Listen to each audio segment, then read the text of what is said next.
Welcome to the Big Game Hunting Podcast, where we help hunters like you prepare for the big game hunting adventures you've always dreamed of. Now, here's your host, John McAdams.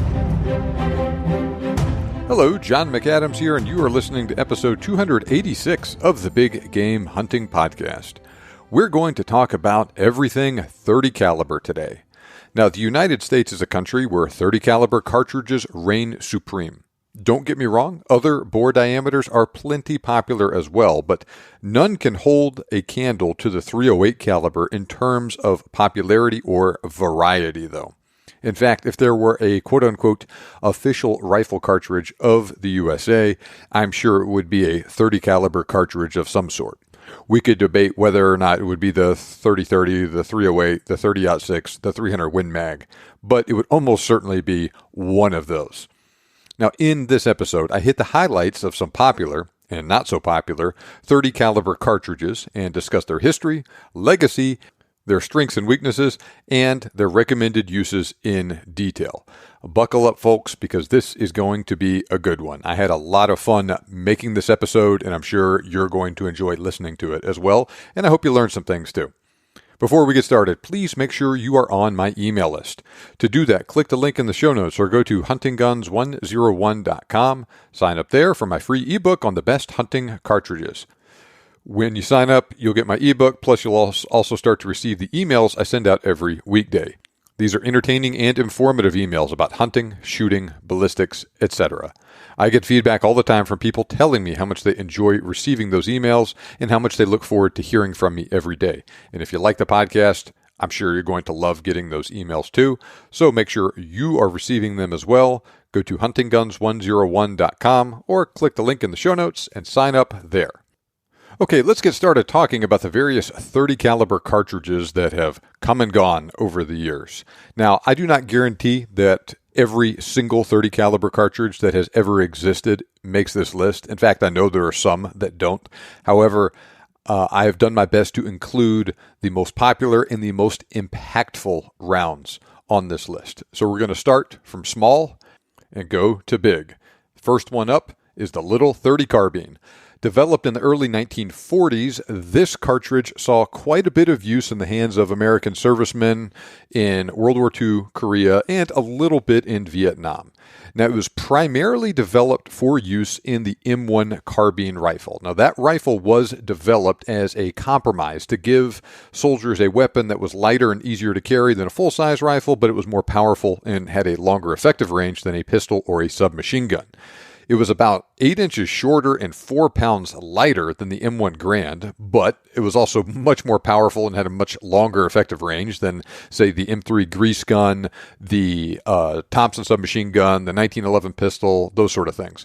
So the M1 carbine was issued specifically to people who needed a weapon to protect themselves but weren't going to be necessarily engaged directly in heavy fighting. So this is stuff like heavy weapons crewmen, like mortar crewmen, vehicle crewmen, drivers, radio operators, NCOs, some officers received them, that sort of thing. For instance, Tom Sizemore's character, Sergeant Horvath, carried one in the movie Saving Private Ryan. In real life, Audie Murphy carried an M1 carbine, that sort of thing. So it was a good secondary weapon, that sort of thing. Nowhere near the level of the 30-06 and the M1 Garand, but it also wasn't meant to be like that. It fired a 30 caliber 110 grain bullet at about 2,000 feet per second. You're getting 960, 970 foot-pounds of energy. So even right at the muzzle, we're below that 1,000 foot-pounds of energy that a lot of people use as a good rule of thumb for whether or not it should be used for deer hunting. But that said, though, like I said, it was a big improvement over handguns. That 30 carbine has more than double the muzzle energy of the 45 ACP, about 25% more muzzle energy than the 10mm auto handgun round, about 25% less energy than the 5.56 and 223, but it also had less than half the energy of the 30-06. So like I said, it very neatly fit into that gap between a pistol and between a serious rifle cartridge like the 30-06. But it was still a very good cartridge within its limitations, though, and no less an authority than Jim Cirillo of the New York Police Department's Stakeout Squad, who was in over a dozen shootouts over the course of his career. He thought the .30 carbine was one of the most effective man-stopping cartridges available. This is when using soft points or hollow points that will expand as opposed to the full metal jacket military ammunition. But you also got to keep in mind, he was comparing this to handguns on one hand and then shotguns with buckshot on the other, where it had quite a bit more of an effective range than the shotgun with buckshot, more powerful in that respect, especially if you get out a little bit over, say, 30 yards, something like that, but also much easier to shoot accurately and a lot more powerful than a 38 or a 9mm or whatever handgun. And this was also back before like the various AR-15 variants became very popular as patrol rifles with police officers, as is the case now. There were a couple different versions of the M1 carbine. You had just the regular M1 version with a wooden stock, semi-auto only, usually used with a 15-round magazine. There was a version called the M1A1, which had a folding metal stock that was primarily used by paratroopers. There was another version called the M2 that had a selector switch on it. You could shoot it full auto, had a 30-round magazine with it.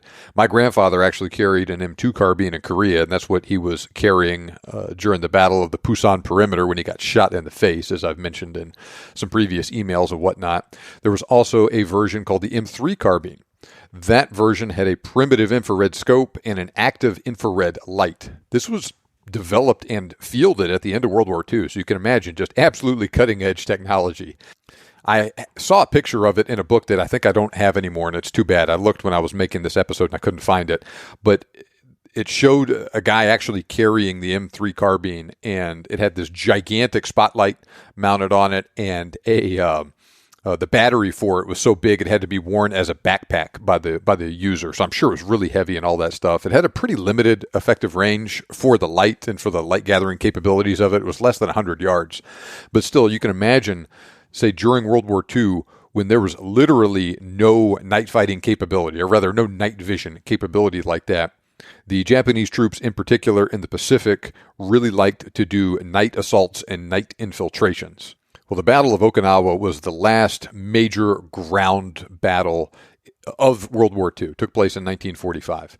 Now, I read somewhere that the U.S. military fielded about 150 M3 carbines, and the Japanese, of course, had no idea what the capabilities of these carbines were, and so they were trying to do their normal thing, moving at night, and especially when they would get close to the American lines, these guys could see them, and then they could successfully engage these Japanese that were attempting to infiltrate their lines with this automatic rifle fire at close range like that.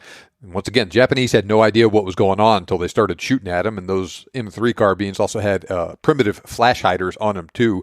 So all of a sudden there's just bullets hitting all around them, and from what I have heard, they were extremely effective in that role, and they accounted for something like those 150 guys accounted for something like 20 or 30% of all of the rifle fire casualties inflicted on the Japanese during the battle. So like I said, within its limits, it worked really darn well. Anyway, I thought that was just a very interesting aside about all of that stuff. Now, there's millions of surplus M1 carbines still floating around out there. Unfortunately, those M2 carbines are a little bit more difficult to get. Same thing with the M3s. But you can also buy modern production versions of the M1 carbine from companies like Inland and Auto Ordnance. I know Ruger made a version of, I think, their Blackhawk revolver that you could shoot 30 carbine rounds through as well. I have some memory that they made the Ruger number 1 and 30 carbine. I'm not sure that was indeed the case, but there's some options out there for it. You can use an M1 carbine if it's legal for you to hunt with in your state, or you can use something else, one of those other ones I just mentioned. My great-grandfather actually used an M1 carbine, killed his last deer that he ever killed with it in his 80s. To that point, he had hunted with a big, heavy shotgun for almost all of his life, and then he switched over to that tiny little M1 carbine and thought it was absolutely wonderful. Now, the problem with the M1 carbine, there's a couple of them, right? It's just a very underpowered cartridge. Yeah, it'll work, but I remember a couple years ago, I was doing a little bit of research on the round and was messing around on YouTube trying to find videos of people shooting stuff with a M1 carbine. And I think every single video I found of somebody shooting a deer or a hog ended with them shooting that animal and it running away and them never finding it. So, I mean, yeah, it'll work, but you got to be darn careful. It works best at very close range, and you got to be really good with your shot placement. Remington and Federal both make Core-Lock and Power Shock ammo, soft point bullets loaded to basically the same ballistics I mentioned earlier, 110 grain bullet at 1990 feet per second. So you do have some options if you want to hunt with that cartridge. Now, there are two other issues I've noticed with it. One, those little rifles just aren't that accurate. Now, it's a short-range cartridge, plenty accurate for use at 50 yards, that sort of thing. But I remember my dad actually was the president of a little sportsman's club down in Houston for a little while, and he would plan the matches for him and that sort of thing. And he considered doing an M1 carbine only match. But he said at 200 yards, those carbines weren't accurate enough that there was a gigantic distinction between a really good marksman and a not so good marksman. And so he thought there was no real point in doing that match. But like I said, close range is fine. The other problem with it is the sights aren't great either. It's a little bit, you can mount a scope on one, but it's a little bit of a pain. You got a little peep sight on the rear. It's like I said, it works okay, but it's not a great light gathering sight. And as a matter of fact, the biggest deer I have ever seen in my life while I was actually hunting, I had an M1 carbine and it got 10 yards away from me, and it was very early in the morning and still kind of dark. It was legal shooting light and getting brighter, but it was still dark enough where I could look up over my sights and see the deer clearly standing there. But when I would look down and look through the sights, it all just kind of turned into a gray-black mass, and I wasn't 100% certain of my shot. And I ended up having to pass on that deer, and he smelled me shortly after I did that and turned around and walked away, and I never saw him again. Now, looking back on things, I did make, I think, the right choice in not shooting that deer. But if I would have had, say, just a regular bolt-action rifle in .308 or something like that with even an okay scope on it, I probably would have killed that deer that morning. Okay, moving on. We have the 300 Blackout. This cartridge was introduced in 2009, or rather it received formal SAMI approval in 2009. Now, this cartridge was one of several designed to operate in an AR-15 platform and deliver some sort of an improvement over the 223 and the 5.56 cartridges. So the interesting thing about the 300 Blackout, though, was it was built to, quote-unquote, serve two masters at once. One, you got to improve on the 223 and the 5.56 with supersonic ammo. And the other was that it was supposed to perform well suppressed and deliver better performance than the 147 grain 9mm Luger handgun round while suppressed with subsonic ammo too. Now, the designers of the cartridge were successful in meeting both of those goals, and it accomplished both of those goals. It is quite a bit more powerful than the 223 and with supersonic ammo, and quite a bit more powerful than that 9mm handgun round with subsonic ammo. Now, the problem is, while it accomplishes both goals, it doesn't provide earth-shattering performance with either one. Now, the cartridge works great suppressed, and it works great with a shorter barrel, and you're basically getting full performance at about 16 inches, thereabouts. That's unlike cartridges like the 6.5 Grindle, for instance, that really need a longer barrel to really get the most out of that cartridge. Say with supersonic ammo, you can shoot a 110 grain bullet at 2350 feet per second for about 1349 foot-pounds of energy, 120 grain bullet at 2100 feet per second for about 1175 foot-pounds of energy, or a 190 grain subsonic bullet at about 1,050 feet per second for about 465 foot-pounds of energy. Compare that subsonic round to a 230 grain 45 ACP round at 950 feet per second for 461 foot-pounds of energy. Basically the same. So you got an AR-15 shooting a 190 grain 30 caliber bullet, a tiny bit faster than the 45, giving you basically the same ballistics of it, but with a smaller diameter bullet. This is a cartridge that people often get into a lot of trouble with, especially that subsonic ammunition. And this cartridge does have kind of a checkered reputation, too. And like I said, largely due to the hunting performance with subsonic ammo. You get lots of bullet drop with subsonic ammo. And you also get very minimal terminal effects with most of that stuff, too. I cannot think of a worse round to shoot an animal with than a 220 grain full metal jacket subsonic round. And that is what a lot of people that don't know what the heck they're doing do with the 300 Blackout. Sure, it's really cool. It's really quiet. You can hit stuff with it, especially at closer range, but it just does not do a lot of damage to an animal. It's one of those things that you can inflict a pretty nasty and potentially even fatal wound to an animal with, but they're going to run off and potentially run a long way and die a long time later and be really hard to find. I remember hearing a guy ask a question one time about the 300 Blackout for use on grizzly bear. Right? That's the sort of thing that some people, like I said, just don't know what the heck they're talking about, wonder about. No, I don't think it's a good round for grizzly bear. I think the 300 Blackout is a really good short-range cartridge for deer and hog-sized game. Barnes Ammo is great out of it. They make the 110 and 120 grain TAC TX. Hornady makes some subsonic ammo with a 190 grain Sub-X bullet. If you're going to go subsonic, that is the way to go. But realize that even that bullet, which is a purpose-built bullet to expand at very low impact velocities like you get with subsonic ammo, it's better than a lot of the other stuff out there, but it still ain't great. Now, Hornady also does make a loaded ammo option for that cartridge with a 110 grain VMAX bullet, so a varmint bullet. I've heard some people and corresponded with a number of people that have used that 110 grain bullet successfully on deer, and they say it actually works surprisingly well because the bullet's not going that fast. Once again, only 2,300-ish feet per second, so they're getting really good expansion with it, but also pretty good penetration with it, better than you would think with a bullet like that, say at like 223 Remington velocities or something, where it's going to have a very, very shallow wound cavity. That's not something that I would recommend doing myself. I can see what they're saying, and I can see why and how it would work. Do that at your own risk, though. For me, I think that those Barnes bullets are the way to go if you're going to be hunting deer, feral hogs, that sort of thing with the 300 Blackout. 100 yards, maybe 150 yards and in. If you're going subsonic, go say 50 yards and in with it. Otherwise, bullet drop just gets really difficult to mess with, and it becomes a lot harder than you would think to hit an animal once you get out to even say 100 yards with that subsonic ammo. A lot of different AR models available in 300 Blackout. The Ruger American Ranch is another option, too, that is available as a bolt-action rifle in that cartridge. Very minimal recoil, so kids can use it, that sort of thing, especially if you have an AR-15 with a collapsible stock like that, like a lot of them are. You can customize it to your kid.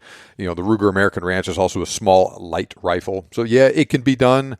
I don't love this cartridge for hunting. Some people use it for hogs and whatnot, and I think it's pretty good in that role. If it were me, I would start my kid out hunting with something a little bit more powerful than the 300 Blackout for deer or something like that, because I just think it's one of these cartridges that you could almost describe it as a quote-unquote expert cartridge, where your room for error with it is on the small side. So you got to really know what you're doing and place those shots pretty precisely, more so than you do with other stuff. Now, moving up the ladder, we've got the 300 Hammer. Now, the 300 Hammer is pretty similar in many respects to the 300 Blackout. This was developed through Wilson Combat, received SAMI acceptance in 2020, so it's a pretty new cartridge as well. Now, this cartridge, instead of being optimized for both subsonic and supersonic use, is optimized only for supersonic use.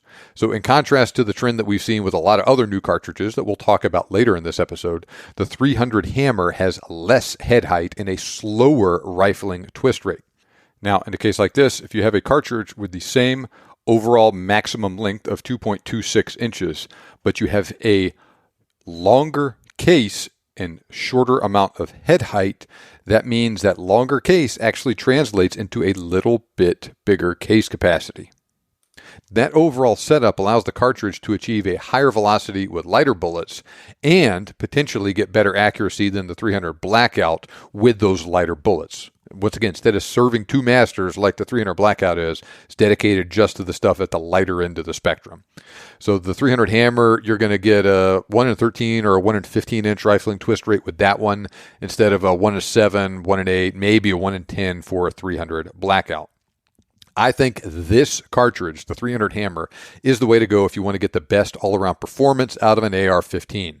It's good for deer, it's good for hogs, stuff like that. It's more effective at all ranges, I think, than the 300 Blackout. You're still not going to have a tremendously long effective range with it, but say 200 yards or something like that, I think this thing is going to be great for deer.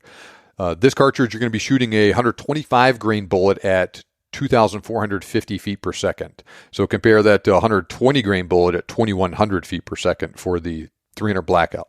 So that 300 Hammer, that first load I just said, is going to give you about 1665 foot-pounds of energy, or you can shoot a 130 grain bullet at 2425 for about 1,700 foot-pounds of energy. That's the SAMI specs for the cartridge. There's other bullets that are a little bit lighter, a little bit heavier. I think you can go, say, from about 100 to 150 grains is very popular with that cartridge. Now, this, like I said, this is a SAMI-approved cartridge. Wilson Combat was the original primary source of both guns and ammo here. I've talked to a number of people that have used the cartridge with a lot of success, and everyone I've talked to that has one absolutely loves it. Now, the 300 Hammer is new enough that I have zero personal experience with it, so I'm just going off of what I've read and what I've heard from other people and whatnot, and relating those experiences to you in this particular case. Now, the interesting thing is that this cartridge seems to be becoming more and more popular, getting more mainstream acceptance. I mean, they even sell 300 Hammer ammo at MidwayUSA.com now, too. So we're heading in the right direction with that stuff. So definitely worth looking at if you want a 30 caliber cartridge, or really almost any cartridge in your AR-15 that will give you really good performance for hunting. There's a lot of compromises you have to make, both in the size and the pressure characteristics of the round to get it to work in an AR-15. This is about as good as it gets with the 300 Hammer. And it is a pretty simple switch, too. Really, the only difference between it and the 223 cartridge, or rather an AR in 223 or 5.56, is a different barrel. It uses the same bolt carrier group, same magazine. You still get 30 rounds capacity in it, all of that stuff. Okay, taking another step up the ladder, we have the legendary 30 Winchester centerfire, better known as the 30-30 Winchester, developed 1895. Now, this is probably the most common lever-action centerfire cartridge in the world. Now, it got the name 30-30 because it was a 30 caliber bullet in a cartridge case full of 30 grains of smokeless powder. It used the same cartridge naming convention that was common with other cartridges at the time, like the 3855, the 4570. So 4570 was a 45 caliber projectile with 70 grains of black powder. So with this one, since it was one of the very first commercially successful cartridges designed to use what we now call smokeless powder, that's why it had that name 30-30. Original ballistics, we're getting, say, a 150 grain bullet at almost 2,400 feet per second, so around 1,900 foot-pounds of energy, or a 170 grain bullet at around 2,200 feet per second for about just over 1,800 foot-pounds of energy. Now, this is a rimmed cartridge designed for use in lever-action rifles. Primarily, it was used in the Winchester Model 1894, one of the most popular lever-action rifles ever made. Also available in the Marlin 336. That whole setup with all of this stuff was just ideally suited for work at close quarters, and it all worked great in that stuff. Now, because both the 336 and the 1894 lever-action guns with a tubular magazine where you had bullets stacked one in front of the other in the magazine, the 30-30 primarily used low BC flat or round-nosed bullets to keep from detonating the primer of a bullet ahead of it in the magazine like that. But because this was a cartridge best suited for use at close range, not really much of a handicap though. It was a very fast handling, very easy to carry rifles, and the cartridge was plenty powerful enough for deer. Also doesn't have a lot of recoil either in a lightweight rifle like the 336 or the 1894. Now, it's a very practical rifle cartridge, not flashy, but quote-unquote good enough. Perhaps more deer have been taken with this cartridge than any other in the USA. You might be able to debate that with the 30-06, but it's a very popular, very effective deer cartridge. Also works just fine for similar size game, hogs, black bear, heck, even moose. I would say it is adequate for moose because you can quite often get in close and shoot them, but it is far from ideal. Now, the 3030 is the parent case of the new 360 Buckhammer. Also, less well-known cartridges like the 219 Zipper, 730 Waters, 2535 Winchester. It is a great cartridge for what it is designed for. One of the things we're going to talk about a lot in this episode is stuff that is just good enough. You don't get tons of bloodshot meat from a high-velocity impact with the 3030. You don't have a ton of recoil. It works fine in a easy to carry, fast handling rifle. Where you're messing around and maybe shooting a deer at 50 yards or something like that. Works great for that. More than enough for those sort of uses. Not a 200-yard or a 300-yard elk gun or anything like that, but that's not what it is designed to be. So it gives you everything that you need without a lot of the bad stuff, a lot of the downsides that come with those more powerful cartridges that we're going to talk about later. Now, a lot of other cartridges have tried to dethrone the 3030 Winchester in that role. If you come at the king, you'd better kill him. And that really hasn't happened. The 3030 is still hanging around despite being really darn old. Like I said, a lot of stuff has tried to duplicate that performance. 30 Remington cartridge, one of them, developed 1906. Rimless cartridge, very similar performance to the 3030. Getting a 150 grain bullet, 2400 feet per second. 170 grain bullet at around 2100 feet per second. So a little bit slower, but pretty darn close. The advantage with this cartridge, you could use pointed bullets, since this cartridge was designed for use in the Remington 8 and 81 auto-loading rifles, which had a box magazine, or the Model 14 pump action, which had a spiral tubular magazine. So they weren't right on top of each other like they would be in a more traditional lever action magazine. Now, the 30 Remington was the parent case to the newer 6.8 Remington SPC cartridge, also designed to work in an AR-15. My dad had a Remington Model 8 and 30 Remington. He was one of those guys that had a goal of killing a deer with every single rifle cartridge you could get in the Model 8 or the 81. He killed one in 30 Remington, 32 Remington, 35 Remington. I don't think he ever did one in 25 Remington. So he came close, but didn't quite make it with that goal. But once again, perfectly adequate cartridge, but it just wasn't quite good enough to dethrone the 3030. It wasn't enough of a distinguishing factor between it and the older cartridge. So the 30 Remington kind of fell away. The 3030 is still here. Now, the 303 Savage, developed in 1895, was another cartridge very similar to the 3030. Now, this cartridge was designed for use with the Savage 99 lever action rifle. Now, that lever action rifle had a rotary magazine in it, so like the 30 Remington, the 303 Savage could also use pointed bullets. In terms of ballistics, it was similar to the 3030, maybe a little bit less powerful, 170 grain bullet at about 2100 feet per second. Like the 30 Remington, that's a cartridge that's just kind of faded away over the years. You can still find them out there from time to time, old Savage 99s and 303 Savage. My dad actually had one of those too, killed some deer with the 303 Savage and a Savage Model 99. I don't think you can get factory ammo for it anymore though. But once again, if you have one, it'll do anything a 3030 will do. All right, moving up yet again, we have the 300 Savage, released in 1920. Now we're starting to get somewhere though. Now, once again, this cartridge was built for use in the Savage 99 lever action rifle. That rifle, once again, had a box magazine, so you could use pointed bullets. This was a rimless case, about 2.6 inches long, so it was a short, quote-unquote, short action cartridge. Impressive ballistics at the time, and it delivered pretty darn good ballistic performance with moderate recoil. All in all, a very solid performer. One of the most popular chamberings you'll find for the Savage Model 99 rifle.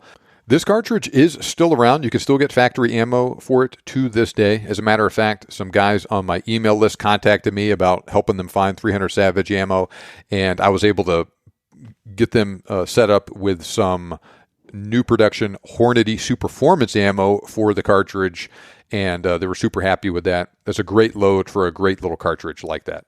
Now, in addition to the Savage 99, it was available in the Remington 760 and 7600 pump-action rifles, as well as the Remington Model 81 autoloader.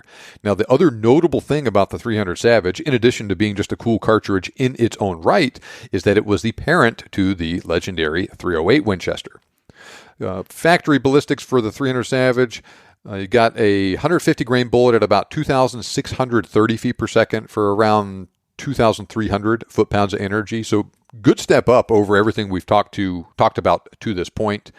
You can get it in Remington core lock lines, Winchester PowerPoint, Federal PowerShock, all have those exact same ballistics, 150 grain bullet at 2,630 feet per second. There's also a 180 grain PowerShock line, 2,350 feet per second muzzle velocity for about 2,200 foot-pounds of energy. Then, of course, we have that Hornady load I just mentioned, 150 grain SST in their Super Performance line at 2,740 feet per second for about 2,500 foot-pounds of energy. With that load, you're getting like right there with typical 308 Winchester performance. So ordinarily, just a little bit less than a 308 Winchester, but with the right mix of stuff, you can get almost to what you would get with a 308 Winchester in a little bit smaller package. Now, as you can see, though, it does best with those 150 grain bullets. You can get 180 grain bullets in it, and of course you can hand load 165s and 180s, but 150s really seem to be where it's at for the 300 Savage. It is a really good cartridge for deer size game. It's going to give you a lot of the same performance as the 30-30 with a little bit flatter trajectory, a little bit longer effective range. Also, God only knows how many elk have fallen to that cartridge over the years as well. I would say that it is a little lighter than is ideal for elk and bigger game like that, but it will darn sure work. And if the 30-30 will work, the 300 Savage is going to do the job too. All right, next up we have the 307 Winchester. This one came out 1982, rimmed case. Basically gives you 300 Savage performance in a tubular magazine, very similar in overall appearance to the 308 case, but this one, once again, like I said, has a rim, and it uses either those round or flat-nosed bullets. It's about 200 feet per second faster than the 30-30 with the same bullet. Available in the Winchester 94, newer versions of the 94, the angle eject models, and the Marlin 336. I don't think there's any factory load still available for the 307 Winchester, but Hornady used to make 307 Winchester ammo in their Lever Evolution line, 160 grain FTX at 2,650 feet per second for about almost 2,500 foot-pounds of energy. So like I said, basically hot 300 Savage performance out of a lever action rifle like that. All right, moving up, we have the 30 Remington AR. This one came out 2008. Now, I told you the 300 Hammer was the quote-unquote best thing that you could have, or one of the hotter loads that you can have for a good all-around performance out of an AR-15. Now, the 30 Remington AR was designed to wring basically all the performance you can out of the AR-15 platform. Their R15 rifle to be exact. This was basically a modified 284 Winchester cartridge, so it was a really short, stumpy case with a rebated rim, but it could fling a 150 grain bullet at 2,575 feet per second for about 2,200 foot-pounds of energy, and that was probably out of a 24-inch barrel. Even so, that is amazing performance for an AR round. Similar, once again, to that 300 Savage, nipping right on the heels of the 308. It's about 300 feet per second faster than the 300 Hammer with the same weight bullet. Now, with those real fat bullets, though, everything just kind of changes with it. You're right up at the edge of everything that will work inside that AR-15. One of the downsides of it is with those fat bullets, you need a new bolt carrier group and you lose magazine capacity. And, of course, designed by Remington in the early 2000s, so, of course, they screwed it up. Good on paper, but almost completely gone now. And it is also completely different from the 30 Remington cartridge that I mentioned earlier, and I'm sure that naming confusion probably didn't help with things. Now, Richard Mann wrote this in an article a couple years ago, talking about the 30 Remington AR. I've used the cartridge in either an AR-15 or the new ultra-light arms rifle to take black bear, pronghorn, whitetail, mule deer, kudu, mountain reedbuck, and a blessbok. I've also used the factory Remington ammo, hand-loaded Barnes and Nosler bullets from 110 to 150 grains during these hunts. But you know what? Nobody really cares. Remington no longer makes rifles chambered for the cartridge, and no one else but custom rifle builders do either. And good luck finding ammo. Remington does currently list one factory load on their website and their core lock line, that 150 grain bullet at 2,575 feet per second for the round. So it is theoretically available, but it ain't easy to find. So once again, it's one of these good cartridges that looks good on paper, but just did not quite pan out in the real world. All right, next we have the 308 Marlin Express. This one came out 2007. This is a Marlin and Hornady joint venture to give .308 Winchester performance from a lever-action rifle. So the .307 Winchester I just talked about was giving you .300 Savage performance. This one allegedly is going to give you .308 Winchester performance. The .308 Marlin came along right after Hornady rolled out their flex tip bullets, and this is an embodiment of their lever evolution line. Now, it has the distinction of being the highest velocity cartridge designed for use in a lever gun with a tubular magazine. Hornady makes one loading for the cartridge right now in their lever evolution line, 160 grain FTX at 2,660 feet per second for just over 2,500 foot-pounds of energy. They used to have 140 grain FTX load at 2,800 feet per second for just over 2,400 foot-pounds of energy. That has been discontinued. Remington also lists a 150 grain core lock at 2,725 feet per second for 2,400 foot-pounds of energy. Now, it being a Marlin branded cartridge, of course, Marlin made a rifle specifically for the .308 Marlin. It was called the Marlin .308 MX. Basically, just a little bit of a souped up Marlin .336 specifically designed for this cartridge. Everything I've heard about it has been good, both the cartridge and the rifle. Problem is, it's just one of those things that just never really caught on. Rifles have been discontinued. Ammo is still out there, but hard to find. This is actually another one that, fortunately, some guys on my email list contacted me saying they were having a hard time finding .308 Marlin ammo. I was able to find some of current production lever evolution stuff. I think at Cabela's was when I found it. It's gone now. But that same stuff, that great stuff that Hornady made for it, and I was able to get it for them, and those guys were able to get set up and go hunting this year. So like I said, it's out there. Hard to find. One of those cartridges that's been really hit hard just by both time and by the ammo shortage and the problems that Marlin and Remington, Remington who owned Marlin at the time, have had over the course of the past 15 to 20 years on their business side of things. Okay, moving on, we have the 3040 Krag. This cartridge introduced 1892, also known as the 30 Army or the 30 Government.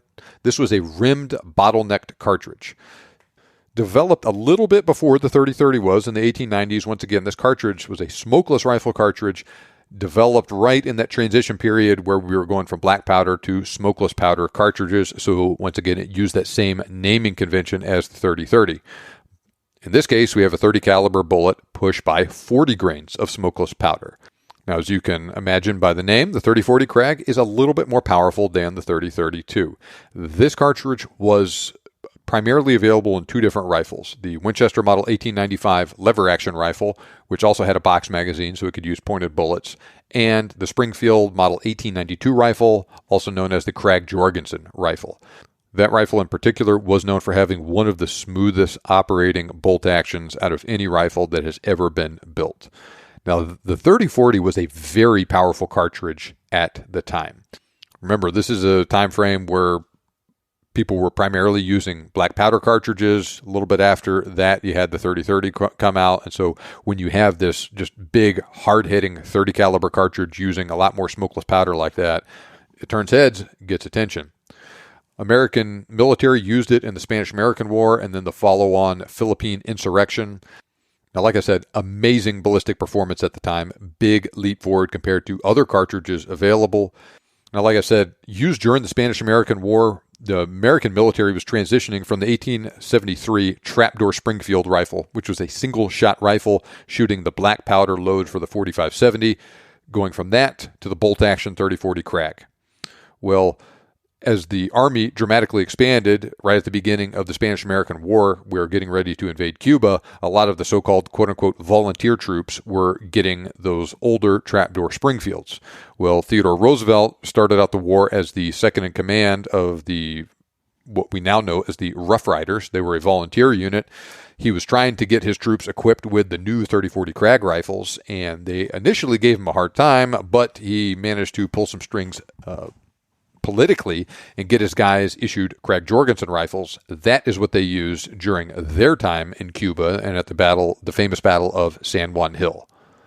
Because not only was the cartridge a significant improvement ballistically over the 4570, but it also used smokeless powder. And when you have hundreds of guys shooting their rifles at the same time on a battlefield like that, going from black powder that made a ton of smoke, obscure everything, very dirty, just an absolute mess to work with, to smokeless cartridges, just that fact alone was a massive, massive difference in favor of the new smokeless cartridges. And as a kid, I remember thinking, like, why do they call this smokeless powder? It makes smoke when I shoot it. What's the big deal? I didn't realize until I was a little bit older and started messing around with black powder and black powder substitutes how much more powder black powder makes when you shoot it. And so I can understand after doing that why they call this smokeless powder, because it just makes so much less smoke. So I keep talking about how powerful this cartridge was. So modern factory load for it from Remington shoots 180 grain core lock at about 2,430 feet per second to about 2,360 foot-pounds of energy. So it's shooting a bullet a little bit heavier than the 30-30, a couple hundred feet per second faster. And when you compare that to a 405 grain bullet at 13 or 1,400 feet per second, which was the case with the 45-70, now, that's the old black powder load for the 45-70. I know you can get smokeless stuff that's quite a bit hotter than that now, but still you compare it to that black powder load, massive difference. That 30-40 Krag is both more powerful and will shoot a whole lot flatter. As you can imagine, this was a very popular cartridge for a period of time in the late 1800s, early 1900s. It was sort of like the 30-30. The 30-40 Krag fit into that quote-unquote powerful enough category.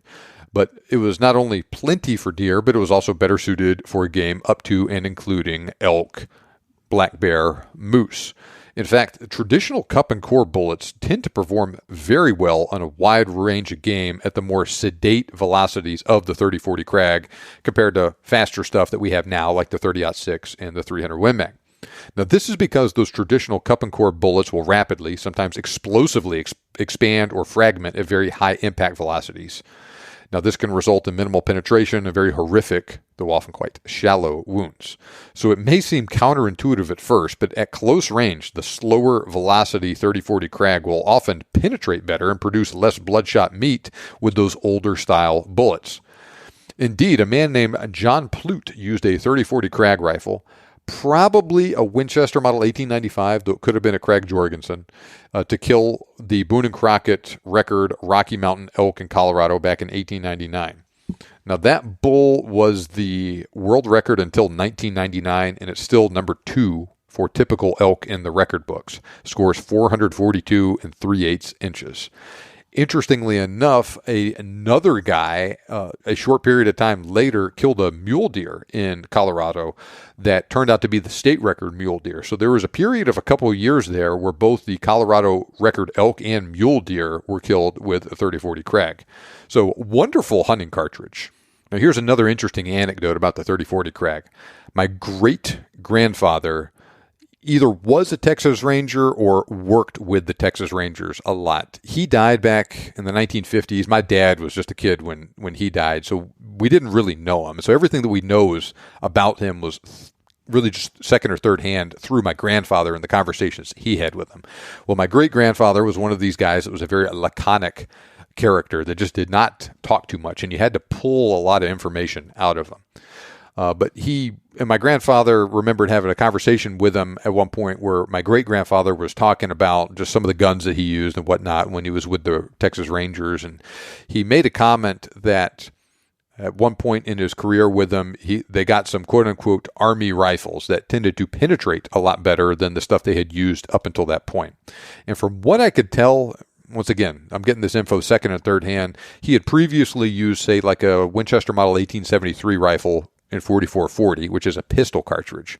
Not only was it a pistol cartridge, but it was a black powder pistol cartridge. The benefit of it was you could use it, the same ammo in your revolver as you could in your rifle, but it was just a low-powered cartridge, had a slow velocity, arcing trajectory, and it did not penetrate that well. And he talked about getting in gunfights with guys when he still carried the 4440 carbine and how it just did not take much cover to stop those 4440 pistol bullets, like a small tree, that sort of thing. Well, he talked about getting these quote-unquote Army rifles later in his career and how they penetrated so much better. A guy could hide behind a tree and just shoot straight through the tree and get the guy on the other side of it. And so we always kind of wondered, I wonder what the heck he was talking about, because he was just one of these guys, and he was also just from a generation where a gun was a tool and you didn't dive too much into the details of it. Well, my dad theorized that he might have been talking about a rifle in 30-40 Krag. The timeline would have worked out okay from when he was doing the stuff with the Rangers, as well as when those rifles and cartridges were popular. And the 30-40 Krag certainly would have delivered the sort of performance that he described. Well, fast forward just a couple of years ago, my sister was doing a little bit of genealogy work, and she came across a picture of my great-grandfather in a museum, labeled him and a couple other guys in it as Texas Rangers, and had his name on it and everything.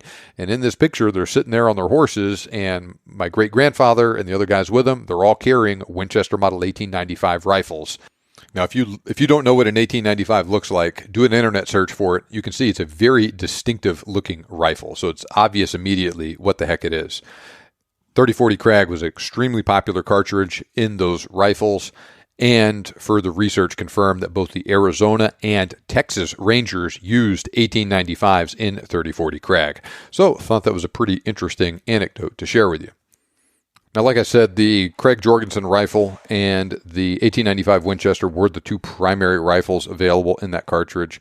I'm not aware of any current production rifles in 30-40, but there are enough of those old rifles out there that you could find one. I know that Winchester has made some special runs of the 1895 over the years in different cartridges. And, maybe not like right now, but maybe like 20 years ago, you could get a new production one in 30-40. But there's enough of those old ones, you can still find them.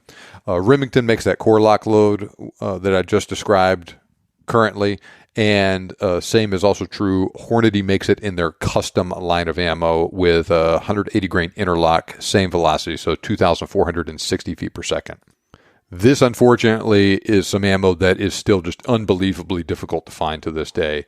I get a couple guys that have just been badgering me to help them find 30-40 Krag ammo for about the last year, and I have not been able to dig any up for them.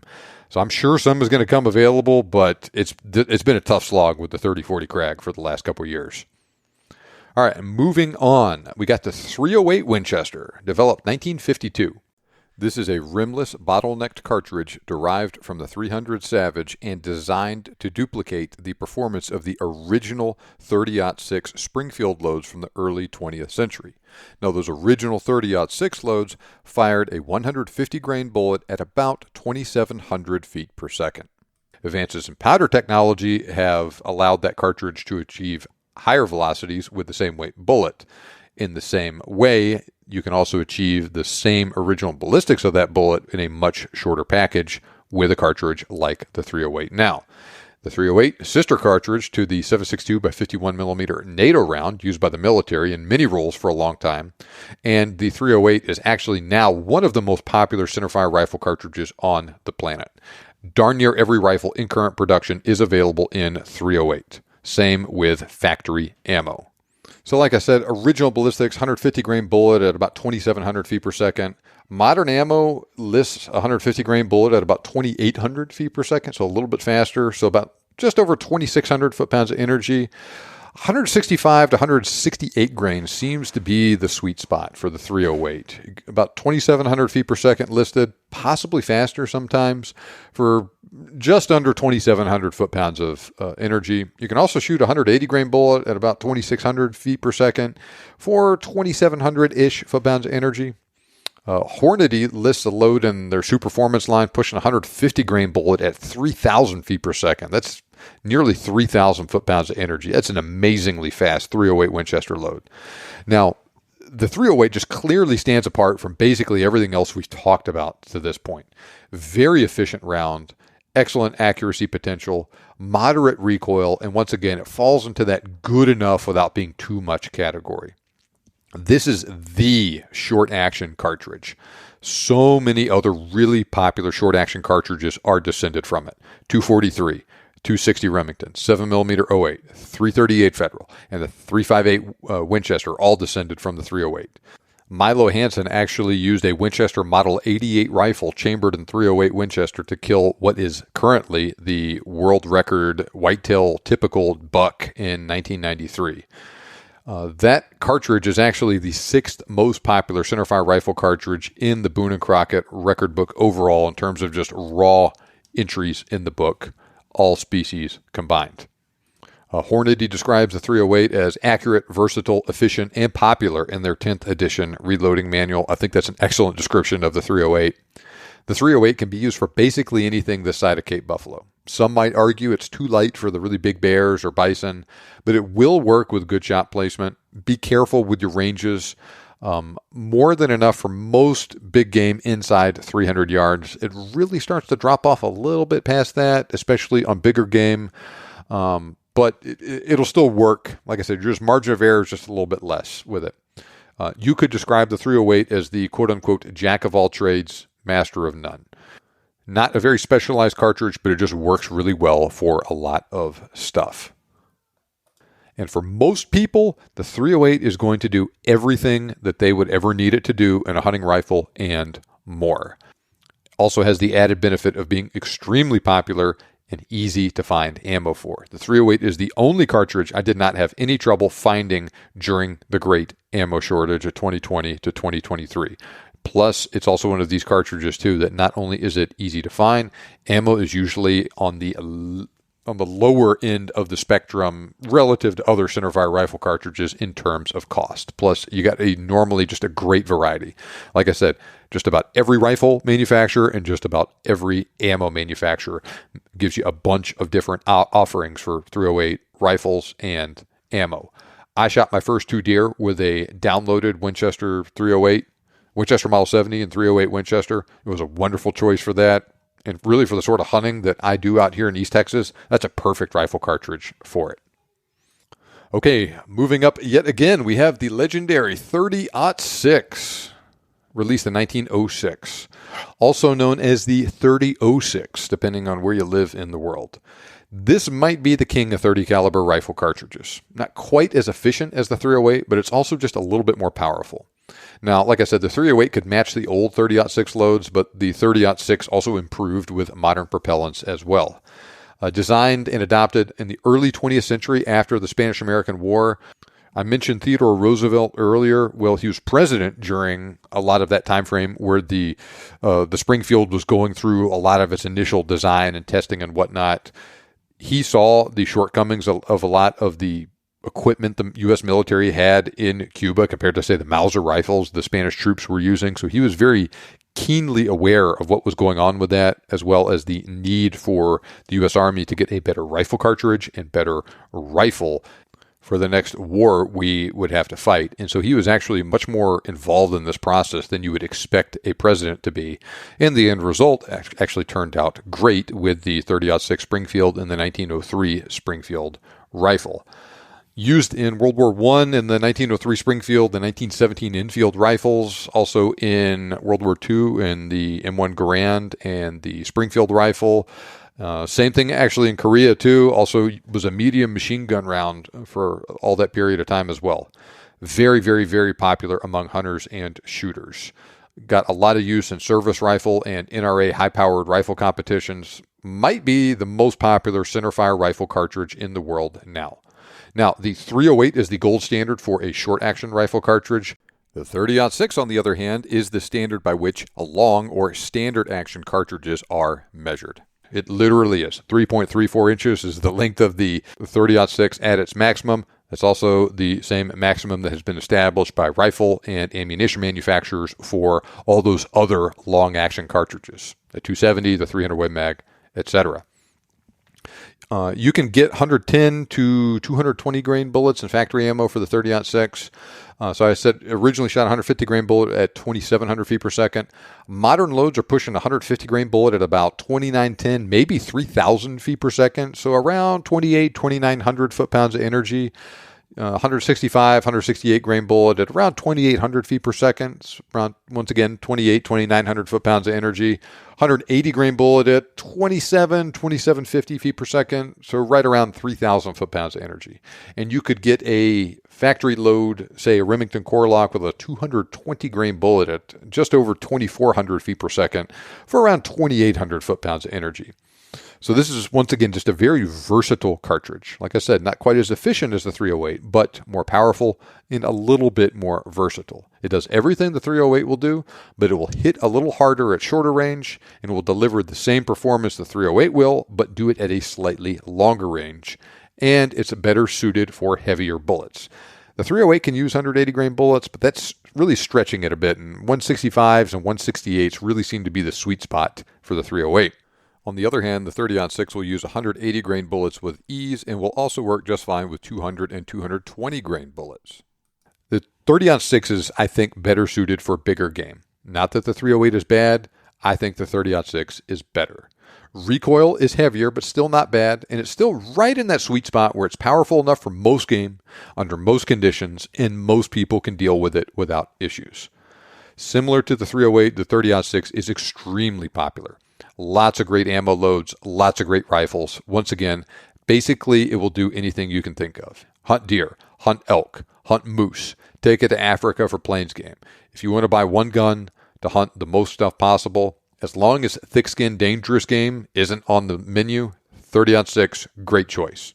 Roy Lindsley actually used a 30-06 to kill what is still the world record Alaska brown bear on Kodiak Island in 1952. So like I said, it'll work on darn near anything with the right bullets and with the right shot placement, and it'll also work at the ranges most people are going to be taking most of their shots at. So a lot to love about the 30-06. All right, next I got a little bit less well-known cartridge. You might not have even heard of it. It's called the 30 Thompson Center, developed 2007. Now, lots of stuff gets compared to the 308 and the 30-06. It's been said that the 308 delivers 30-06 level performance. Now, like I just mentioned, that's not strictly true. It gets close, but it's lagging, say, 1 to 200 feet per second behind the 30-06. Well, developed in 2007 as a joint venture between Hornady and Thompson Center for the TC Icon bolt-action rifle, the 30 Thompson Center does deliver 30-06 level performance out of a 308 size package. Very similar to the 308 in overall performance, but it has a blown-out case with a steeper shoulder that gives it a little bit more powder capacity. Loaded with Hornady's Superformance powder, the 30TC can fling a 150 grain SST at 3,000 feet per second for darn near 3,000 foot-pounds of energy. It's actually a tiny bit shorter than the 308 overall, and quite a bit shorter than the 30-06, and so it's packing a whole lot of power into a very small package. Now, it wouldn't be an exaggeration to say that this is one of those cartridges that just went over like a lead balloon. I've literally never seen a 30TC rifle or loaded ammo in my life. Mark Floyd sent me a photo of some 30TC factory ammo he randomly found in a gun store near him. That's the only instance I've ever heard of anyone else ever even encountering any in the wild. But Hornady allegedly still produces this ammunition. Shoot me an email, john@thebiggamehuntingblog.com, if you are one of those rare hunters who actually owns a rifle in this unicorn cartridge. I would love to talk to you about it. Now, if you do happen to own one, it will suffice for anything you would reasonably hunt with the 308 or the 30-06. More than anything else, though, this cartridge is important for another reason. It's the parent of the much maligned 6.5 Creedmoor. That's basically just a 30TC neck down to 6.5 millimeter. Okay, next we have the 300 H&H, which came out in 1925. Now, the obsolete 30 Newton, designed by Charles Newton, was probably literally the first 30 caliber Magnum. But the 300 H&H was the first commercially successful 30 caliber Magnum. Now, a standard bottle of wine or champagne is 750 milliliters. A Magnum bottle of those alcoholic beverages is 1.5 liters. It's literally twice as big. Plus, the name sounds cool.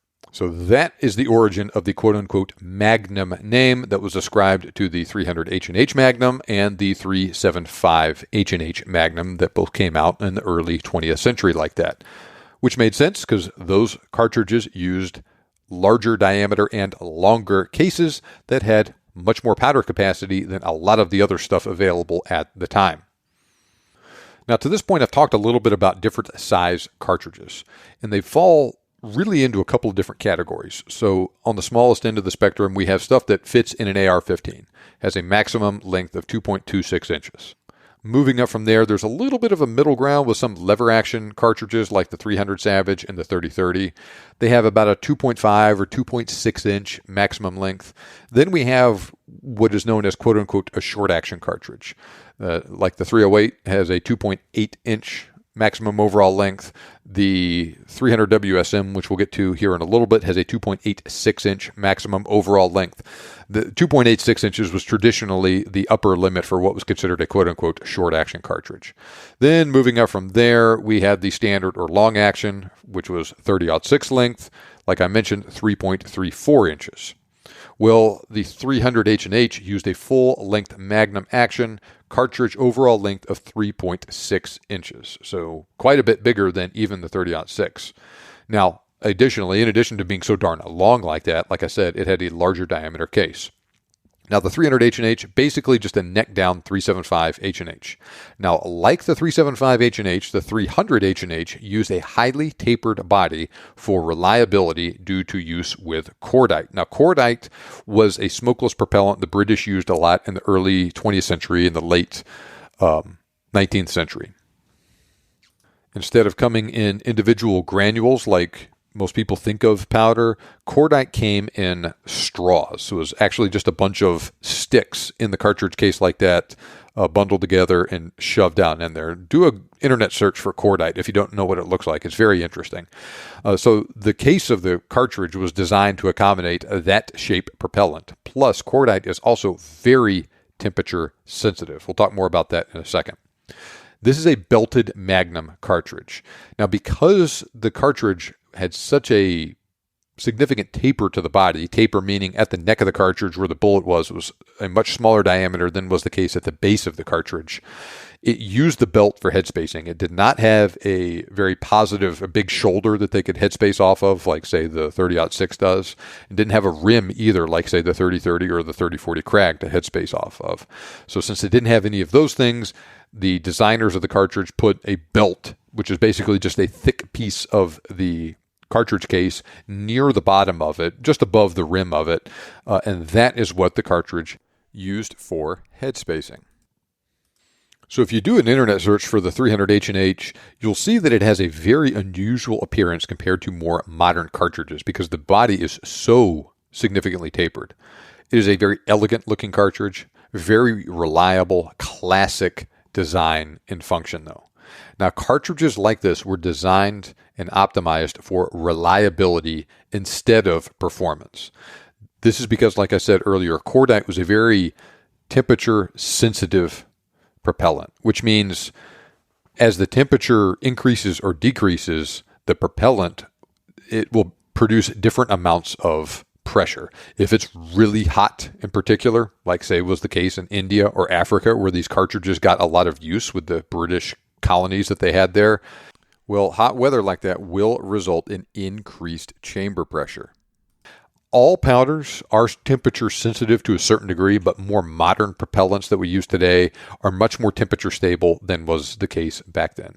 And so you go from doing your testing, say, in England, where it may be 40 degrees Fahrenheit, to going on a hunt in Africa or India, where it may be 100 degrees Fahrenheit on your actual hunt. That can result in a gigantic difference in pressure. And so a cartridge not designed with that in mind, using that propellant, could very easily get stuck in the chamber after you shoot it.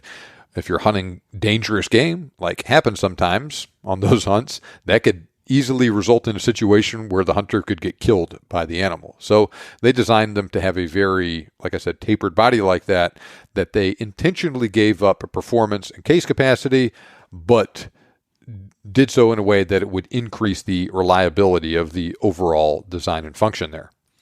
Even so, this was still a very flat shooting and very hard hitting cartridge for the day. They called it Holland & Holland's Super 30. It would shoot the same weight bullet several hundred feet per second faster than the 30-06. This was the 30 caliber Magnum for a long time. It was actually available in the Winchester Model 70, fifth most popular cartridge in the pre-World War II Model 70s behind the 30-06, 270, 22 Hornet, and 220 Swift. So a lot of people recognized the benefits of this cartridge even way back then. A guy named Ben Comfort actually won the Wimbledon Cup in 1935 with the 300 H&H too. So that's always a fun fact 300 H&H fans will bring up about it. And it is cool. Now, I actually have a favor of you to ask. I remember many years ago I was doing research for something and I ran across a list on the internet of all the Wimbledon Cup winners and the cartridges that they used in their rifle when they actually won the competition that year. I have never been able to find that list of all that stuff ever again. And I've always been very curious as to a little bit for the names of these winners, but really I want to know what rifle cartridges that they used for them. That was actually how I initially found out that Ben Comfort did this, and there's many other sources that confirm this and whatnot. But in any case, if you have access to or know where I can find that list of both the winners and the rifle cartridges that they use of all the Wimbledon Cup winners going back as far as we can, please send me an email, john@thebiggamehuntingblog.com. I would love to find that again. All right, moving on. Now, like I said, though, because the 300 H&H used such a highly tapered body, in order to get enough case capacity to give it a big boost over the 30-06 that it got, it needed to be very long overall. So it used a full-length Magnum action. Like I said, 3.6 inches long overall. We're going to come back to this point in a minute. Now, John Nosler was actually using a 300 H&H on his famous hunt in Canada where he shot that famous moose and his bullets failed, and I think he had to shoot it 9 times or something like that to bring it down. That was the moose that ended up leading to the development of what we now know as the Nosler partition. He was using that cartridge because it was such a flat-shooting, hard-hitting wonder, and he thought it would be great if he had to shoot a moose at 200, 300, 400 yards, something like that. He would appreciate that flat trajectory. Instead, he shot that moose at 50 yards, maybe even closer, and it ended up being a mess. But he just kind of wondered aloud in the years after he designed the partition that, man, I wonder how things would have turned out differently if maybe I would have used a 30-40 Krag or a 30-30 or something like that, a much slower velocity cartridge where the bullets would have held up better on that close range impact on the moose. They wouldn't have come apart like they did with that just the screaming fast stuff coming out of the 300 H&H that day. But he didn't. That's what he used, and then the rest is history. Now, another interesting anecdote. I was on a elk hunt many years ago back in Washington when I still lived up there, and I was just getting into this field back then, and I had a 300 Win Mag I was taking on this hunt. A friend of mine had drawn this tag in previous years. He was helping me. Another friend of his actually drew a tag out there too. And that guy actually ended up shooting a 5x5 bull midway through the hunt. And I was chatting with him after they killed it and I was helping him get it out. And I was talking to him, what'd you shoot this elk with? He said a 300 H&H. I was like, man, I never heard of that cartridge. Tell me what the ballistics are on it. He's like, it's a 180 grain bullet at about 2,960 feet per second. I thought, oh my gosh, that's the same ballistics as my 300 Win Mag. And that's true. We're going to talk more about that here in a minute. Now, HSM and Nosler are the only companies I'm aware of that make 300 H&H factory ammo today. Otherwise, it is a hand loader's proposition. Nosler does produce a load in their trophy grade line with 180 grain Accubon, 2,950 feet per second for 3,477 foot-pounds of energy. So like I said, darn near identical to what you get out of a 300 Win Mag. That's a fantastic factory load for that cartridge, and it'll do darn near anything that you want it to do. Either you can kill deer, you can kill elk, bear, moose, all that stuff. You could even take it to Africa, kill all manner of plains game with it. Wonderful bullet that's going at a fast velocity, fast enough to get you a flat trajectory, hard-hitting performance out to a couple hundred yards without just terrible recoil either. Now that Nosler load I just mentioned is about 250 feet per second faster than the 30-06 load Nosler also makes with the same bullet. Gives it about 450 foot-pounds more energy. So once again, we've got a big jump up over even the really awesome 30-06 here. As we get more into the quote-unquote Magnum territory through the rest of this podcast, you're going to see that sort of performance more and more often. I'm not aware of any new rifles currently in production in 300 H&H. There's lots of older rifles, though. Like I mentioned, you got those really old Winchester Model 70s, but you can also find the cartridge in other used rifles, like a Ruger No. 1. That's a cool setup for a wonderful, elegant, classic cartridge like that. Plus, you can also get Browning X-Bolt in it, that sort of thing. It was even available in, of course, some custom rifles, too. All right, next, let's talk about the 308 Norma. And like I mentioned, right, this 300 H&H was a wonderful cartridge, gave great performance, but it used that magnum linked action. And a lot of people were thinking, man, it sure would be nice if we had that level of performance from a cartridge that fits in a 30-06 length action. There was a lot of wildcatting and experimentation going on in those days, especially after World War II, where people were shortening and otherwise modifying the 300 H&H to accomplish that feat. Norma standardized their design in 1960. Now, the 308 Norma mag, which is different from the much newer 300 Norma mag, basically duplicated the performance of the 300 H&H, and it did accomplish that feat of fitting in a standard length rifle action.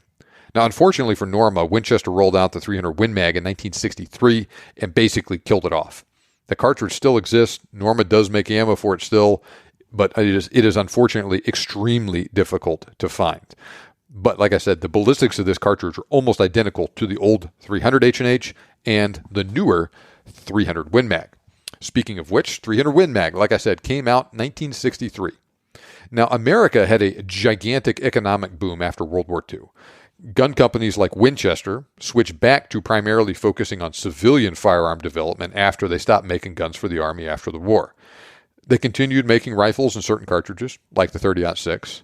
They dropped others from their catalog, like they did with the 35 Remington in 1952 from the Model 70 line, and they developed new cartridges and added them to their rifle lineup. The 308 Winchester in 1952 was one of those rounds. Well, like I just mentioned with the 308 Norma, lots of people wanted that magnum performance out of a standard length cartridge. So they developed a whole new line of belted magnum cartridges based on necked-down 375 H&H cases that were also shortened to fit in a standard length rifle. Remember, same as a 30-06 instead of a full-length magnum action like the 375. They rolled out the 264, the 338, and the 458 Win Mag in the 1950s. They were all basically that design, just necked up or down to the appropriate size for those bullets. Same thing was true with the 7mm Remington Magnum in 1962 from Remington. Then we got what would become the most popular of them all in 1963, the 300 Winchester Magnum. Performance of this cartridge, very similar to the 300 H&H and 308 Norma.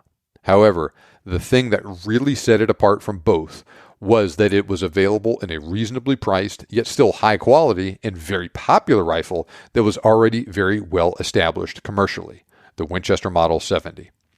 Now, Winchester is still a big and influential company today, but it was literally the 800-pound gorilla in the room back then, and their adoption of that cartridge in that rifle made it an almost sure hit, and the 300 Win Mag quickly knocked off the 308 Norma and took a lot of market share from the old 300 H&H. Now, in addition to the fact that Winchester rolled out this cartridge in the way that they did in their great Model 70 rifle, there was also some demographic factors on the side of the cartridge, too. I can call this the perfect round for the greatest generation. Now, a man that was 20 in 1940 was 43 in 1963.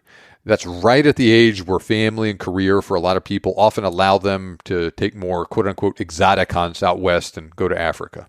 All of those belted magnums were perfectly positioned for them. That was especially true with the 300 Win Mag, though.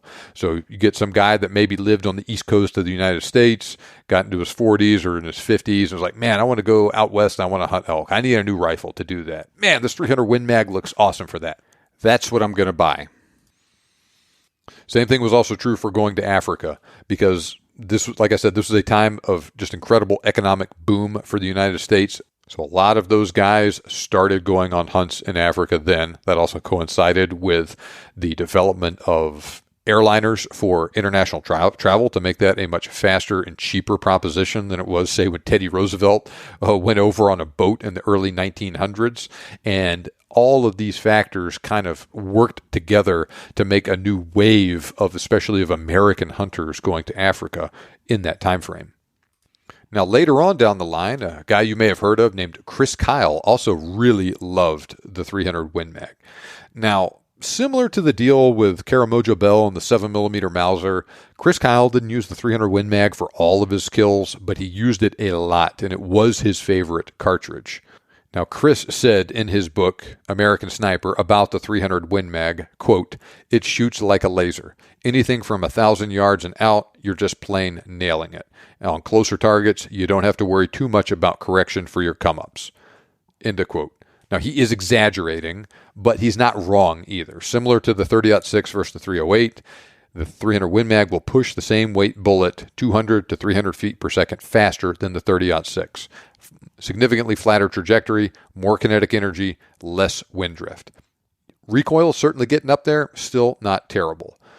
Modern factory loads for the 300 Win Mag, you're pushing a 150 grain bullet at about 3,260 feet per second, 165 grain bullet at about 3,150 feet per second, 180 grain bullet, 2,950.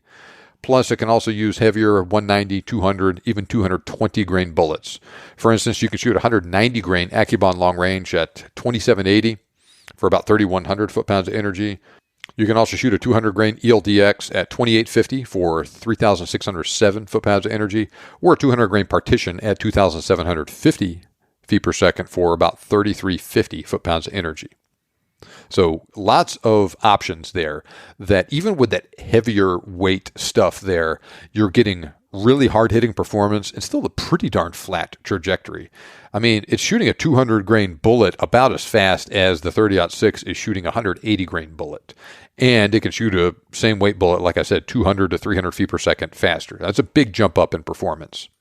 Now, I think the 300 Win Mag absolutely excels with 180 grain plus bullets. Yeah, you can use the lighter stuff, but I've had the best accuracy with the 180 to 200 grain bullets in my rifles. Plus, I think those bullet weights are ideal for most of the stuff that cartridge is best for hunting.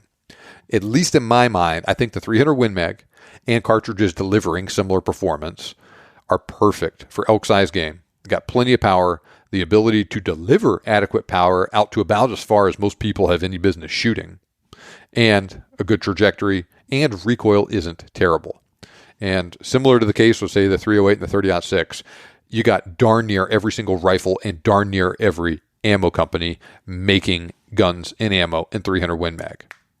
It is easily the most popular Magnum cartridge to this day, and it is one of the most popular, say in the top 10 most popular centerfire rifle cartridges in the USA in terms of raw ammo sales.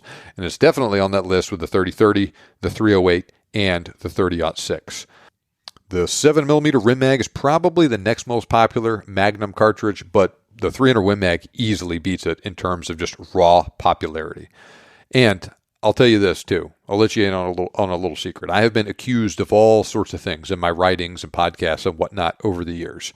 I will tell you that no matter what 2 cartridges or 3 cartridges I am comparing in my work, I have been accused of playing favorites and stacking the deck in favor of literally every single one of those cartridges. Basically, whichever cartridge the guy that's reading it doesn't like is the one that he thinks I'm playing favorites with. Well, the 300 Win Mag actually is my favorite cartridge. If I only had to hunt with one rifle and cartridge for the rest of my life, I'd probably go with the 300 Win Mag. And really, this is a cartridge that it's still just too darn light, I would say, for ethical use on something like Cape Buffalo or other thick-skinned dangerous game, but it'll work just fine for everything smaller.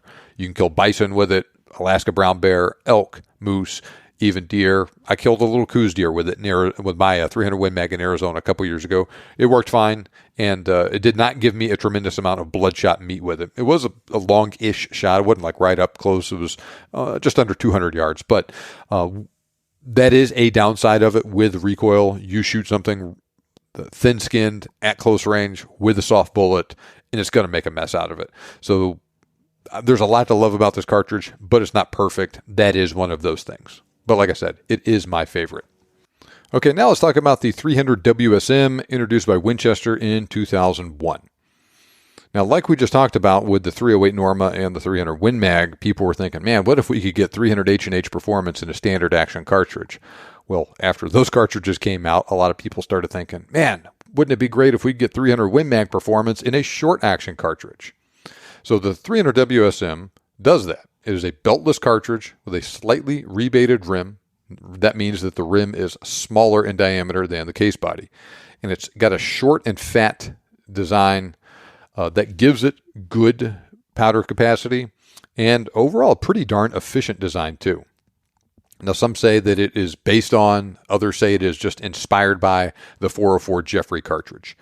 Either way, the 404 Jeffrey has a slightly fatter body than even the belted portion of the 375 H&H. The 404 Jeffrey is a beltless cartridge. So for this reason, with the 404 Jeffrey, you get a larger diameter container to put that powder in, especially if that cartridge has minimal body taper. So this is how you can get a cartridge like the 300 WSM to nearly match the 300 Win Mag case capacity, yet fit in an even shorter package. The 300 Winchester Short Magnum has a maximum length of 2.86 inches, and it fits in a short-action rifle, same as the 308. It is almost, but not quite as powerful as the 300 Win Mag. Almost the same, though. I mean, practically the same. Plus, that slightly fatter and shorter powder column is a little bit more efficient, and some people would argue that it provides an accuracy boost over the longer and skinnier powder column of the 300 Win Mag. And the 300 Winchester Short Mag doesn't need quite as long of a barrel for optimum performance. 24 to 26 inch barrels are most common with the 300 Win Mag. You can get 24, 23, 22, sometimes even 20 inch barrels with the 300 Short Mag though. Sometimes they're the same length depending on the rifle. Sometimes the 300 Short Mag is shorter. For instance, the Christensen Arms Ridgeline has a 20-inch barrel for the 300 Short Mag and a 24-inch barrel for the Winchester Magnum. The Browning X-Bolt Speed, they list a 26-inch barrel for the 300 Win Mag, 23-inch barrel for the Short Mag. And that X-Bolt Speed, too, also demonstrates another thing about the Short Mag. 3.75-inch difference in overall length from the Short Mag to the regular Winchester Magnum. 3 of that is from the barrel. The other 3/4 of an inch is because it's a short action cartridge, and so that part of the rifle is just a little bit shorter too. So you get a possible advantage there sometimes, a little bit shorter and handier rifle, shorter barrel, shorter rifle overall, that's giving you basically the same performance as the 300 Win Mag. You get a tiny bit of an advantage with recoil sometimes too. This is because the cartridge burns less powder to get nearly the same velocity. So this all sounds great, John. Why isn't this cartridge more popular? Well, for one thing, it is pretty popular, but it has not exceeded the the popularity of other cartridges like the 30-06 or the 300 Win Mag, like you might expect. One of the reasons this is the case is because there was some drama around the initial release of the cartridge due to some patents that a guy named Rick Jameson had. Now, patents on a cartridge like this are very unusual, yet somehow Jameson was able to get several different patents filed in his name in the late 1990s for a bunch of design principles that were incorporated into the Winchester Short Magnum line of cartridges. There was also the 270, 7mm, and 325 WSM cartridges. They were all almost identical except for the bullets that they used to the 300 Winchester Short Magnum.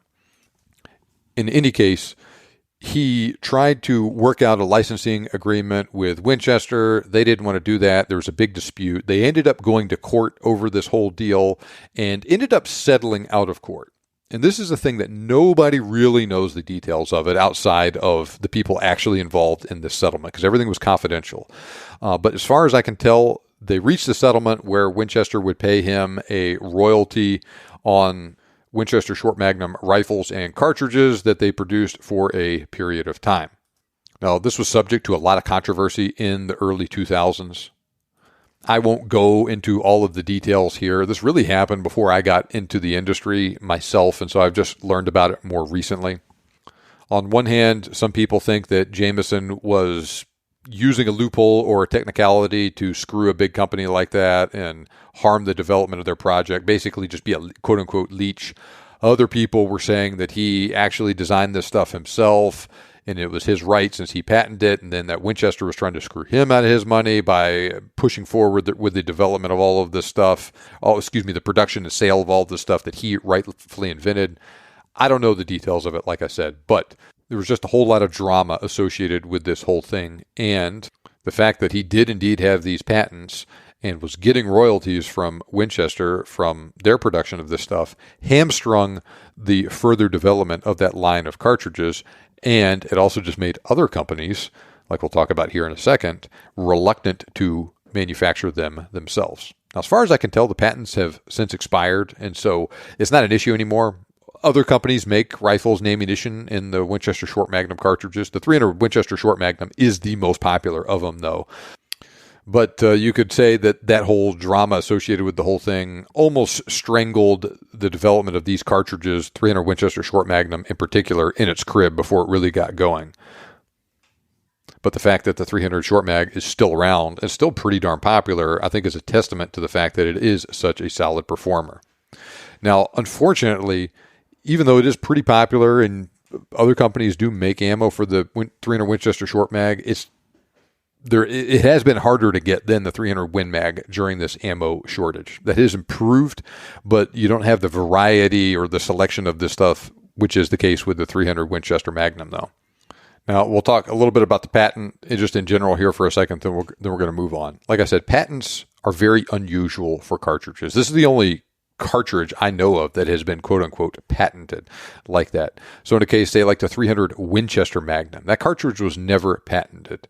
And that is how other companies like Hornady, Nosler, Federal, Remington are able to make rifles and or ammunition in that cartridge. They don't pay Winchester a royalty for using it or anything, same way that Winchester does not do that for the 223 Remington or the 7mm Remington Magnum.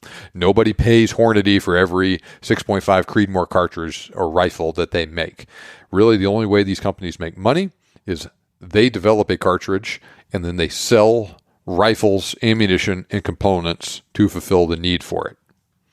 So if you buy a Remington rifle in 300 Winchester Magnum and Remington core-locked ammo in 300 Winchester Magnum, and that's all you use, Winchester doesn't get any money from that. So don't let anybody tell you that that's how it works. So like I said, this patent thing is really weird and unusual. Following along the same line of thought, we have another cartridge, the 300 Ruger Compact Magnum, rolled out 2008. Now, like I said, we have this drama with the 300 Winchester Short Magnum and the patent associated with it. Ruger was all set to pick up the 300 WSM when Winchester initially released the cartridge a couple years previously. But after they had this big settlement between Jameson and Winchester, and he started getting his royalties from him, Jameson's lawyer sent a notice to Ruger and said, hey, if you produce any rifles in this cartridge, you need to be prepared to pay me royalties. This happened right before they were about to start selling this stuff. They had their catalog all printed out and everything, a bunch of rifles already manufactured in 300 WSM, ready to go, and they get this notice. And the folks at Ruger were like, no, we're not doing that. So they started sitting on all these rifles. In the meantime, they asked the folks at Hornady, hey, can you design a round similar enough to the 300 Winchester Short Magnum that we can modify these rifles and use it like that, but different enough that we can get around the patent and not have to pay royalties? Well, the folks at Hornady said, yeah, we can probably do that. Now, they had this cartridge that they had also recently developed, 2007, called the 375 Ruger. That cartridge is a brand new cartridge, not descended from anything else. They were basically trying to duplicate the performance of the old 375 H&H, but do so out of a standard length action instead of that long Magnum action. Now, the 375 Ruger uses a standard Magnum bolt face, but the body of the 375 Ruger is larger in diameter than the non-belted portion of the 375 H&H case. Plus, it has just a less tapered case body in general and a steeper shoulder that increases the case capacity. This allows the cartridge to deliver that darned impressive performance out of a very compact package. And they accomplished their goal with it. 375 Ruger does what the 375 H&H will do and a little bit more, but it will fit in that standard length rifle action. So they took a 375 Ruger case, necked it down, shortened it a little bit, and boom, that is your 300 Ruger Compact Magnum cartridge. Like the 300 WSM, fits in a short action rifle, but it's actually a little bit shorter overall. And this cartridge was actually designed to deliver optimal performance out of a 20-inch barrel. So it can't quite match the 300 WSM or the 300 Win Mag when they use a longer 24 or 26-inch barrel, but it comes close. They're maybe 50 to 150 feet per second faster. But remember, the 300 Ruger Compact Magnum is doing this out of a barrel that's 4 to 6 inches shorter. So that's that whole quote-unquote compact adjective on display there. Now, for a long time, Ruger and Hornady both avoided all the Winchester Short Magnum cartridges because they didn't want to pay royalties due to the patent. That has since changed, though.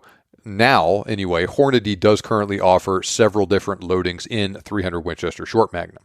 But like I said, there was a couple years there where they were trying to get Ruger out of a bind with those hundreds or thousands of rifles that they had produced, and the 300 RCM fulfilled their goals for it. Moderate success at the time, just did not have a lot of staying power. Sort of like the 30TC, the 300 RCM is basically dead now. Hornady does still offer one load for it on their website, 178 grain ELDX at 2,900 feet per second, 3324 foot-pounds of energy in their Precision Hunter line. And so it's sort of like the 30 Thompson Center, the legacy of the 300 RCM, what the folks at Hornady learned from designing the cartridge, how they applied those lessons to some other newer, more successful cartridges may actually be the most important result of this whole 300 WSM / 300 RCM development and debacle there in the early 2000s. Interesting to see how it all played out. Not a bad idea at all to get that sort of performance out of a really short rifle barrel like that. Just didn't quite catch on. And who knows exactly why that was the case. It may just be because there wasn't enough to distinguish it from other cartridges at the time. That said, though, you fast forward almost 20 years to where we are today, a 300 Magnum with a 20-inch barrel sure would be a nice combination with a suppressor right now, though. All right, now we got another cartridge. The 300 Short Action Ultra Magnum from Remington came out 2002. This is another short, fat cartridge with a rebated rim, similar in appearance to the 404 Jeffrey, very similar in appearance to the 300 WSM. It's a tiny bit shorter, has a tiny bit less powder capacity, though. This is because a Remington short-action rifle is a tiny bit shorter than a Winchester short-action rifle. It was also hampered by the fact that it hit the market a little bit after the 300 WSM did, too. But all in all, very, very similar in performance to the 300 Winchester Short Magnum and the 300 Winchester Magnum. Just never really caught on because it lagged in performance and it came along later. The differences weren't that significant, but it was enough to kill it off, basically. Remington does list one factory load for the cartridge on their website, 165 grain, core locked at 3,075 feet per second. I'll bet factory ammo is darn hard to find for that cartridge, though. Now, this brings me back to another interesting story. I've told this on the podcast before. Back when I moved to El Paso, there was a Gander Mountain in town that was getting ready to close down. And so they were having a big closeout sale where they had to get rid of all their inventory. They were closing on a certain date, and every day that you got closer to that date, the discounts improved for everything in the store. And by the end of that last day, they were selling everything, like even the clothes racks and the cash registers and all that stuff. There was people like from the Target down the street, I remember, that were coming in and buying the clothes racks to go and move into their store and all of that stuff. Well, I remember I went in there one day, a couple days left in the sale, and I was just checking out what they had there. And they had some ammunition left in there. And I remember going up to this table, things have been pretty well picked over, but there was still a good amount of stuff left, but it was a lot of the oddball stuff left at this point. So I'm walking around in there, just seeing what they got. I walk up to this table full of ammo in the ammo section. There's another guy that got there just like a half step before me. He gets there and just kind of looks at me. He's like, "You have a 300 SAUM?" And I said, "No." He said, "Good, I do." And he took his hand and he just swept all of that ammo off the table into his shopping cart. And I don't remember exactly what ammo it was, what loading it was. It might have been Core-Lokt ammo or Federal or something or whatever, right? But in any case, it was all literally 90% off. So he was getting, I think, for $2.99 boxes of ammo that were normally going for $29.99. Now, I'll bet that guy has been sitting pretty for the last couple of years, though, because that was probably 30 boxes of ammo that he got like that. So that was probably enough ammo for him, his children, and maybe even his grandchildren to get some good use out of, which is a good thing because that ammo has been darn near impossible to find since then. Okay, now let's move from the 30 caliber magnums to what you could call the quote-unquote super magnums. First up, 300 Weatherby. Now, one of the things I've noticed is that Anytime, for instance, you write an article talking about the 6.5 Creedmoor, there will always be someone who feels the need to jump in there and say 6.5 Creedmoor doesn't do anything the 260 Remington or the 6.5 Swede doesn't do. Likewise, you write an article, do a podcast about the 300 Winchester Magnum, talk about what a revolutionary development it was at the time. There will always be that one guy that feels the need to jump in there and say that actually the 300 Weatherby was around for much longer than the 300 Win Mag and was the original 30 caliber Magnum designed in the United States. Those people are not wrong, though. Roy Weatherby did indeed design the 300 Weatherby Magnum in 1944, long before the 300 Win Mag came along. But it's a little bit more complicated than that. Now, instead of duplicating the performance of the 300 H&H in a standard length rifle action, like Winchester did, Roy Weatherby elected to build a cartridge to greatly exceed the performance of the 300 H&H that also fit in a Magnum length rifle action. Now, like the case with Hornady today, even people that don't like Roy Weatherby concede that he was a brilliant marketer. That's not a commentary on Hornady or Weatherby and the quality of their stuff. That's just saying people that don't like those companies or those people concede that they were excellent marketers. For instance, Weatherby rifles were themselves beautiful works of art, and Roy Weatherby also made sure that public figures like John Wayne and Chuck Yeager had examples to hunt with themselves, and then made sure that there were photos displaying those things to increase the cool factor of his rifles. Plus, his cartridges had eye-popping ballistics. Now, in this case, you take a 300 H&H cartridge, blow it out, remove some of the taper, give it the signature double radius shoulder, and voila, you have a 300 Weatherby. It was not the first Weatherby cartridge. The 270 Weatherby came along in 1943, but the 300 Weatherby was still one of Roy's first cartridges. And the 300 Weatherby does remain the most popular 300 Weatherby Magnum to this day. And it was the most powerful 30 caliber Magnum overall until very recently. Now, it has a similar velocity advantage over the 300 Win Mag that the 300 Win Mag has over the 30-06. For instance, Nosler makes a loading now for the 300 Weatherby shooting a 180 grain AccuBond bullet at 3,175 feet per second for about 4,000 foot-pounds of energy. That's 225 feet per second faster than the 300 Win Mag and 425 feet per second faster than the 30-06. That load has 33.1 inches of bullet drop at 500 yards versus 39 inches of bullet drop at 500 yards for the 300 Win Mag versus 45.8 inches of drop for the 30-06. At that range, it still has over 2,000 foot-pounds of retained energy, 1,745 foot-pounds for the 300 Win Mag, and just 1,483 for the 30-06. Once again, all at 500 yards. That is very impressive performance, especially considering how old this cartridge is. And it has everything I liked about the 300 Win Mag, just more. Problem is, you also get more of the things people don't like about the 300 Win Mag too, like recoil and muzzle blast. Ammo is also more expensive and harder to find too. For instance, I'm recording this on a Friday. I just sent out my ammo availability update email this morning. One of the things that was available was some Hornady Precision Hunter ammo in 30-06, 300 Win Mag, and 300 Weatherby, all from the same retailer. 30-06 ammo, $45.99. $62.99 for the 300 Win Mag ammo, and $73.99 for the 300 Weatherby ammo. Now, Weatherby was the sole provider of both rifles and ammo for the cartridge for a long time. They received SAAMI standardization for basically all of his cartridges that existed at that point, I think in 94, mid-90s. But in any case, after that happened, a bunch of other companies picked up 300 Weatherby ammo too.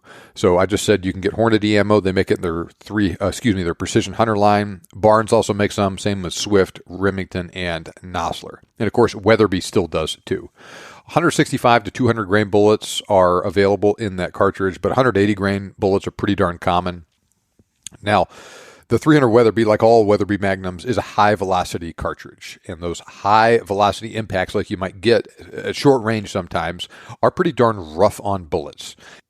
As your velocity increases, so does your risk of bullet failure, especially with some of the softer options that are out there. So I lean heavily towards recommending stuff like the Partition. The various Barnes bullets. Even the AccuBond, I think, is a great bullet for the 300 Weatherby.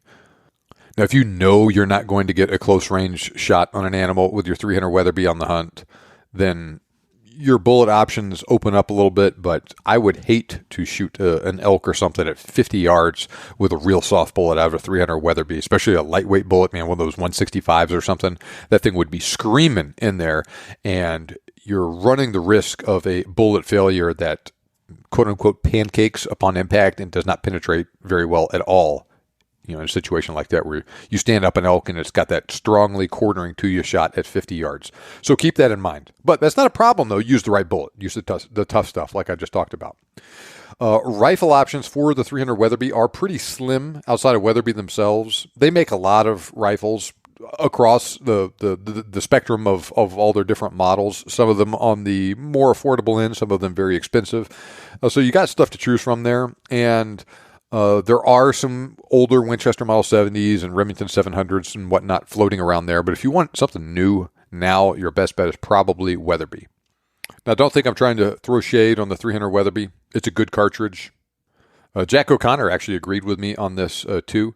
In his book, The Big Game Rifle, that book was written in 1952. He talks a lot about the 300 Weatherby in it. But that was also one of the cartridges that was just available and popular and well-suited for the sort of stuff he was doing at the time. So really, 1952, you had the 270, you had the 30-06, the 375, and the 300 H&H. That was about it for high-powered centerfire rifle cartridge. He just seemed like he talked about the 300 Weatherby a lot in that book and described a lot of the same streaks and weaknesses of the cartridge that I just did, too. Now, we're getting to the point now where one could argue that the benefits no longer outweigh the costs of the 300 Weatherby Magnum. Maybe we're not there yet, but we're getting close if we're not there. Now, the impressive performance of the cartridge is certainly nice to have in some situations, especially on bigger game and or at long range.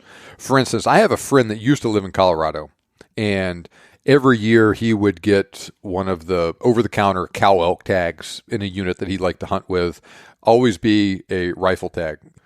But he told me that the terrain in this particular unit where he'd often find the elk was really rough and shots were usually on the long side. He used a 300 Weatherby for those hunts. He was not really a rifle guy. He was primarily a bow hunter. But like the one rifle he owned was a 300 Weatherby, and he said that every year he would always fill that cow tag with that 300 Weatherby. Never had to do a lot of tracking for elk. Always put them down really well, really cleanly at 300, 400, 500 yards, something like that. Now, that's not outside the effective range of the 300 Win Mag or really even, say, the 30-06. But it does hit harder with the same bullet at that distance like that. And it shot flatter and better resistance in the wind, do that higher velocity and all that stuff. And it also just gave him confidence, too. So there's something to be said about that aspect of things as well.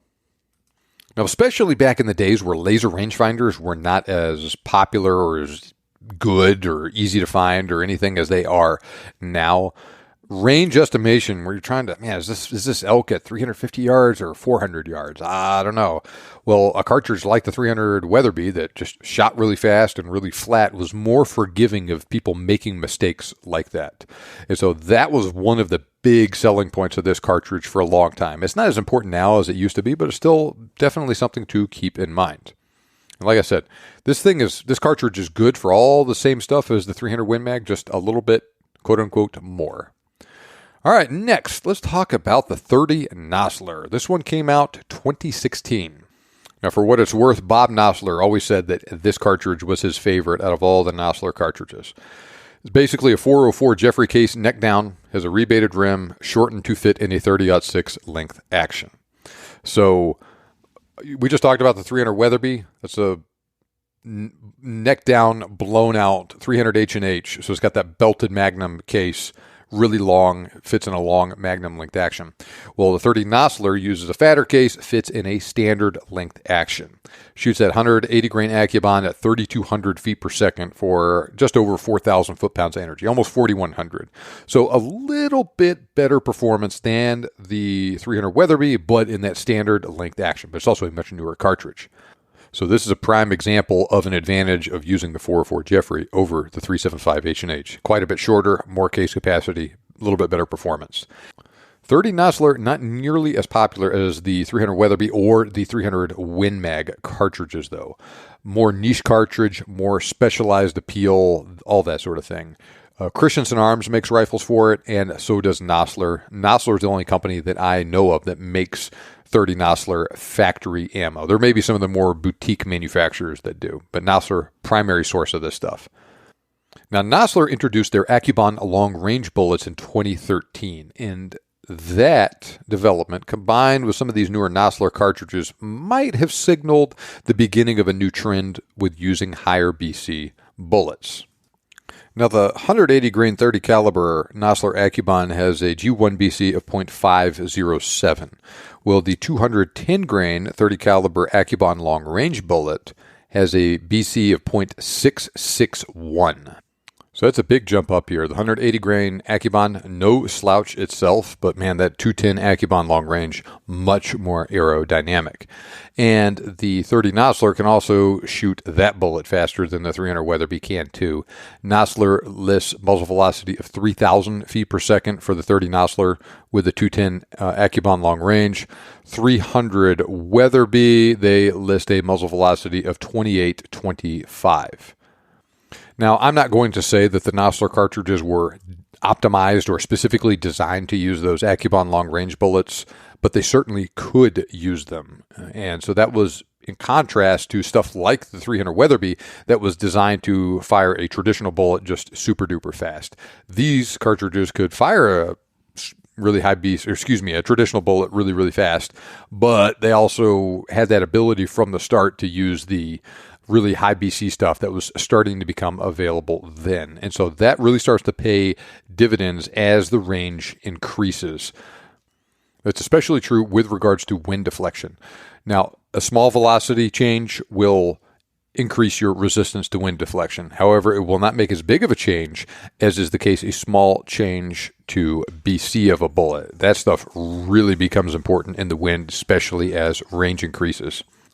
Okay, now let's talk about the 300 Remington Ultra Magnum. This cartridge came out in 1999.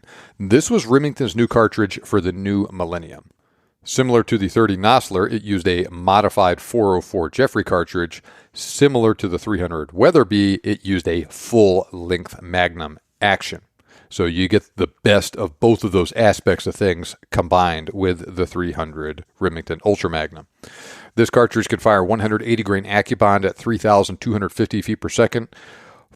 That gives you about 4,400 foot-pounds of energy, or shoot a 220 grain ELDX at 2,910 feet per second for just over 4,100 foot-pounds of energy. Now, I talked earlier about how the 300 Win Mag was around for the quote-unquote greatest generation. Now, that was not, of course, it's not exclusive to those people. Lots of people from other generations use that cartridge. I'm definitely not of that generation, and I use and love it. Well, the 300 RUM, as the 300 Remington Ultra Magnum is also known, could be described as a quote-unquote boomer round. I do not mean that derisively or as a joke or anything. I'm just describing the round in terms of its primary customer base when Remington first introduced it. Coming out in 1999 like it did, a guy born in 1950 would have been 49 when it came out. Similar to what we talked about with the timing of the 300 Win Mag, it's coming out in a time frame where you have all those people in the baby boom generation that are starting to reach the point, once again, in their family, in their career, where a big trip out west to hunt elk or go up to Canada or whatever to hunt moose is suddenly more affordable, more practical for them to do in line with their work and their family. And like I said, all of those things. Same thing with going to Africa to hunt plains game. So I don't know if this was planned like this or it just kind of worked out that way, but Remington just had the good fortune to have that happen to them. You roll out this new cartridge with some awesome marketing, put it in an affordable Remington Model 700 rifle, and boom, you got guys just lining up to take this new thing. Man, I need a new gun to go out to Colorado to shoot this elk. What should I use? Oh man, that new 300 Remington Ultra Magnum sounds exactly like what I need. This is a very flat shooting cartridge with lots of power. Now, I remember once again, as I was starting to get into this stuff myself, and I was doing my very early ballistic research as a young man, looking in the Barnes catalog, and They had one page in there that had the ballistics of every single factory load they offered in the Barnes Vortex line at the time. I will remember going down the list there, seeing which one was the flattest shooting at 500 yards, and it was the 165 grain TTSX from the 300 Remington Ultra Magnum, 3,350 feet per second for 30.9 inches a drop at 500 yards. Easily the flattest shooting thing on the chart. I thought, man, I got to have me one of those. So I know what a lot of people must have been thinking when this cartridge came out in the, like I said, 1999. So guys in the early 2000s, oh man, I'm going to go on this big hunt. What do I need? Perfect. This is what I'm going to get. Now, Remington also made a savvy move in their marketing with the fact that for this cartridge that they would produce 3 quote-unquote levels of ammo. You had the really powerful stuff that was full house 300 Remington Ultra Magnum stuff. Then you had stuff that was a little bit less powerful that was giving you close to 300 Win Mag performance, and then you had the stuff at the bottom end that was giving you about 30-06 level performance out of the 300 Remington Ultra Magnum. So you could practice with the different stuff and not beat yourself up too bad. Maybe it was less expensive to use the less powerful stuff, and that 30-06 level factory ammo for it, which still worked great for a deer. So you could use it as a good deer rifle wherever you were hunting, get familiar with it, and then use the really powerful stuff when you went on your big hunt somewhere. Now, the downside of this cartridge is it has lots of recoil and lots of muzzle blast. It does have a big ballistic advantage over the 300 Win Mag, but it has nearly 50% more free recoil energy. Yes, right. I mean, that 300 Win Mag is not known as being a light kicking cartridge. It's not terrible, but you take that and you add 50% to it, and that is what the 300 Rum is. Additionally, it has a faster recoil velocity, so the 300 Remington Ultra Magnum seems like it has a quote-unquote sharper kick sometimes, too. So added together, man, that could be some tooth-rattling recoil.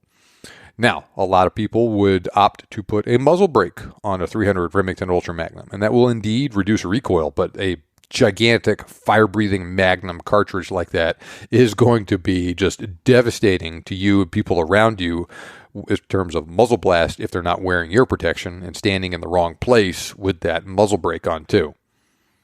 And those just super high muzzle velocities are going to give you the potential for lots of bloodshot and ruined meat, especially at a close range impact, especially on a thin-skinned animal.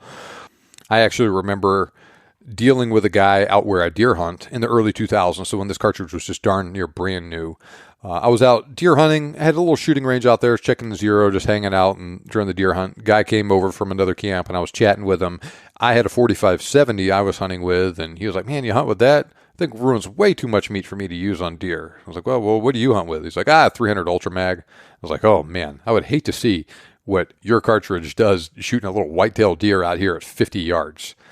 That is the sort of cartridge that's going to blow one of those little whitetail just to pieces. You're going to have a softball size, I'm exaggerating, but a softball size exit wound on them potentially. Now, right now, for instance, Remington makes a 150 grain loading with a Swift Sirocco bullet at 3,400 feet per second for the 300 Rum. They also make a 180 grain Core-Lock loading, 3,175 feet per second. Both of those are just a lot to handle in general, and they'll definitely get the job done on a deer and a lot of other game and whatnot too, but you're probably going to have a lot of lost meat on a short range impact at a deer or something like that with either of those loads. Now, I was kind of halfway joking about the 300 Rum being a boomer round when it first came out. I was kind of serious about it too, though, and I also did not mean that to be a derisive statement either, because the fact of the matter is a lot of guys in that generation almost immediately adopted that cartridge when it came out, and then they used it for its intended purpose in those following years. The Boone & Crockett record book now online has a segment set up where you can look at the method of take that was used to take all the different entries in the record book. Well, you see an almost immediate, say within the first couple of years, just jump up with a bunch of people immediately entering stuff into the record books with the 300 Rum right after it comes out. A lot of elk, a lot of moose, but also mule deer, pronghorn, sheep, mountain goat, all of that stuff. A lot of it are just the things you would think of, people going on a big hunt like that. So they were using it for its intended purpose. Seemed like it was working well for them. And really, to this day, I know people that have a 300 rum that aren't boomers, but I also know a lot of people in the baby boomer generation that continue to use that cartridge. They've used it for a long time with success, and they're still using it. Now, the problem is they're starting to age out of the hunting market a little bit. There's still a lot of them that are still hunting, but not as many as there were 20 years ago. So the 300 rum is starting to drop off in popularity a little bit. It's still popular. It's still out there. You can still get rifles. You can still get ammo for it, all of that stuff, but not like it used to be. Part of that, I think, is due to some of the issues that Remington has had over the last few years, but part of it's also, I think, just a drop off in popularity of the cartridge. Among other things, you can't get the quote-unquote 3 different levels of ammo for the cartridge anymore. You can do that yourself if you hand load, but really just about everything you're going to find these days is pretty close to a full-powered load for the 300 rum. Now, in addition to some of the other downsides I just talked about with muzzle blast, recoil, ammo, very expensive for this cartridge too. So that same Hornady Precision Hunter ammo I was just talking about with the 30-06, 300 Win Mag, 300 Weatherby, well, there's also some 300 rum ammo available too in that same line, $104.99 a box. And, one last thing, the 300 rum is one of those cartridges that needs a longer rifle barrel to give you the best performance ballistically. It has such a gigantic powder charge, you need a longer barrel to burn most of it up. If your barrel's too short, not only are you going to get a big drop off in your muzzle velocity, but it's going to be more erratic as well. So 26-inch barrels are pretty common with the 300 rum. That's also similar with the case with really all of these quote-unquote super magnums. Now, even though availability is not as good as it used to be, you can still get 300 rum ammo from Barnes, Swift, Remington, Nosler, Hornady, and Norma. You can get rifles in the cartridge from Christensen Arms, Remington, and Browning. So the cartridge definitely does have some undeniable advantages, and it works well for the guys that can handle it, but it's a lot to deal with. It's just a matter of deciding, is the juice worth the squeeze, comparing the performance of this cartridge with all the downsides associated with it to something like a 30-06 or a 300 Win Mag. And really, we're still in that same category of suitable uses.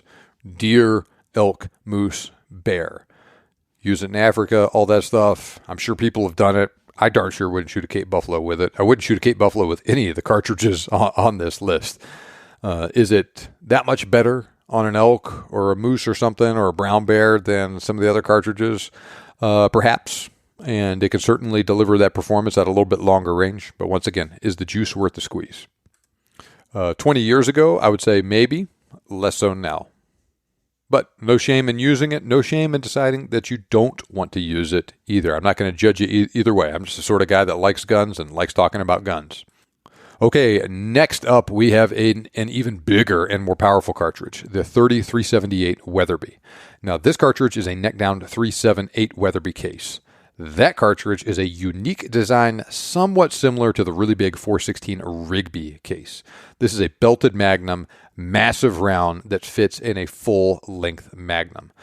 As far as I know, this is still the world's fastest mass-produced 30 caliber cartridge. It can shoot a 180 grain Accubon bullet at a whopping 3,400 feet per second, give you over 4,600 foot-pounds of muzzle energy. Or it can shoot a 165 grain Barnes TTSX at nearly 3,500 feet per second for almost 4,500 foot-pounds of muzzle energy. Now, this cartridge was around for a long time, but it was finally standardized and brought to market in, I think, 1996. It has seen a lot of successful use as a 1,000-yard bench rest cartridge. So it is capable of great, perhaps even outstanding accuracy in the right hands. Now, you've heard the saying, less is more. Well, the 30-378 Weatherby is an example of more is more. Right, talk about that 180 grain Accubon that I just described. Just 28.4 inches of bullet drop at 500 yards, still retains 2,400 foot-pounds of energy at that range. That 165 grain TTSX, just 20.2 inches of bullet drop at 500 yards, 2,100 foot-pounds of energy retaining. Both of them have more energy left at 500 yards than the 30-30 does at the muzzle. You can get a Hornady load in the Precision Hunter line with a 220 grain ELDX at 3,050 feet per second for about 4,500 foot-pounds of energy, or a 210 grain Accubon long range at just over 3,000 feet per second for just over 4,300 foot-pounds of energy. Adam Weatherby himself actually compared the cartridge to a Ferrari automobile in the Nosler, what edition manual is this? 9th edition reloading manual. Well, like a Ferrari or a Lamborghini, it needs to be tuned appropriately, run hot, and cared for appropriately to get the best performance out of it, right? Just with those cars, you need special tires, special high-octane gas. The same thing with this one. Originally, there was not a powder suitable for the cartridge because it was so darn big. And you're using upwards of 110 grains of powder per shot in many cases. So like I said, more is more here. On the downside, this thing is a barrel burner and a half. It has ferocious recoil. I know a lady that brought a rifle chambered in 3378 to Africa, had pretty standard scope rings on her rifle when she brought it over, and the scope rings broke a couple days into the hunt after a couple shots from this cartridge. Now, because recoil can be so high with it, a lot of people put a muzzle brake on it. Well, the downside of that is you're burning 110 grains of powder, you're going to get a horrific muzzle blast, especially with a brake on. The rifles are not cheap, the ammo is not cheap, and there's also not a wide selection of rifles or ammo. That said, it is darn effective in the right hands.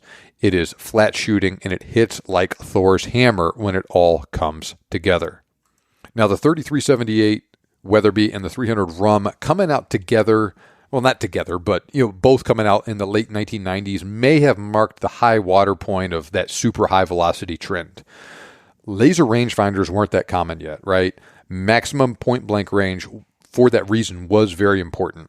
Cartridges that were very flat shooting, more forgiving of range estimation errors, were also just nice to have for that reason, right? Is it 350 yards? Is it 400 yards? I don't know. Well, I'll just hold right at the hair at the top of the back, and that bullet will drop into it. If it's 350 yards, it'll hit a little bit higher in the chest. If it's 400, it'll hit a little bit lower in the chest, but it'll be a dead elk either way. Well, things started to change with the advent of better quality and just generally cheaper and more available laser rangefinders. Then the same was also true as rifle optics, the rifles themselves, factory ammo also just improved. And all of these systems working together were capable of better accuracy. And then when combined with easier access to ballistic calculators and stuff like Kestrels that can measure wind and environmental conditions of field and a handheld device like that, shooters quickly were able to develop the ability to make shots at longer range. Now, people were always able to do this, but the barrier to entry got lower with that, and more people were able to start doing this. And it wasn't just really high-trained snipers and bench rest shooters and whatnot that were capable of making these long shots. I wouldn't say it was common, but like I said, it was just a lot more people were joining this pool of people as technology increased, and then we just got better quality equipment in general. You got to the point where taking a shot at 600, 700, 800 yards was like taking a shot at 300 or 400 yards 20, 30 years ago. Or taking a shot at a mile was like a guy making a shot at 1,000 yards 20, 30, 40 years ago. With all of this stuff in mind, super high velocities became less important with those long shots. Right, you get a good ballistic calculator, you get a good laser rangefinder, you can determine the range to your target with ease, calculate a ballistic solution like that, and all of a sudden, shooting flatter is nice, but maybe sacrificing a little bit of velocity in exchange for a higher BC bullet that bucks the wind a little bit better, and oh, by the way, is still going faster at longer range and retaining more energy and hits harder on an animal at longer range than is the case with a really fast but less aerodynamic bullet. We're starting to see that sort of change evolve through the hunting and shooting communities. Now, like I mentioned, the 30 Nosler may have been sort of the start of this trend, where you had still a very high-velocity, high-powered cartridge combined with a pretty aerodynamic bullet. It wasn't designed specifically to use it, but it could use it, and it could use it effectively. Well, that leads us to the next and final cartridge on this list, the 300 PRC. This cartridge came out in 2018, and it was the brainchild of the guys at Hornady. Now, they wanted to build a 30 caliber Magnum cartridge designed specifically for extra long range shooting. There were cartridges that could do that, but none that were specifically designed to do that, especially from a hunting perspective.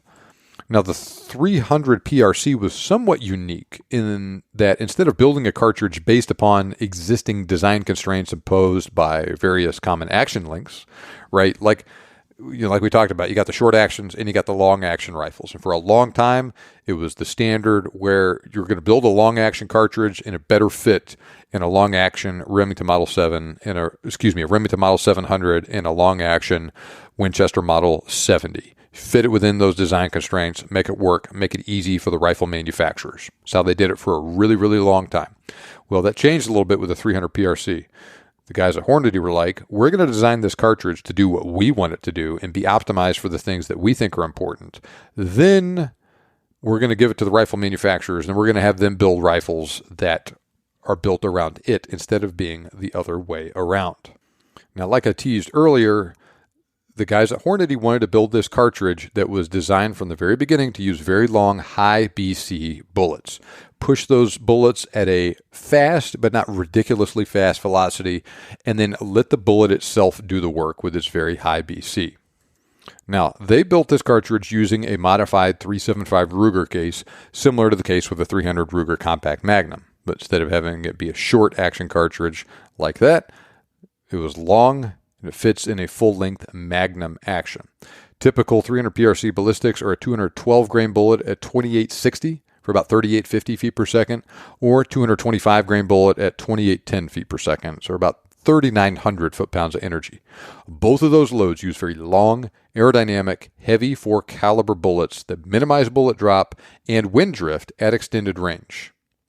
These loads, like you probably noticed, are giving you velocity similar to what you'd get with a 300 Win Mag, but with a heavier bullet with a much higher BC. The 212 grain 30 caliber ELDX has a .663 BC. 225 grain ELD Match has a ridiculous .777 BC. Now, that 180 grain Accubon that I keep talking about, BC .509. Not bad at all, but massive difference here.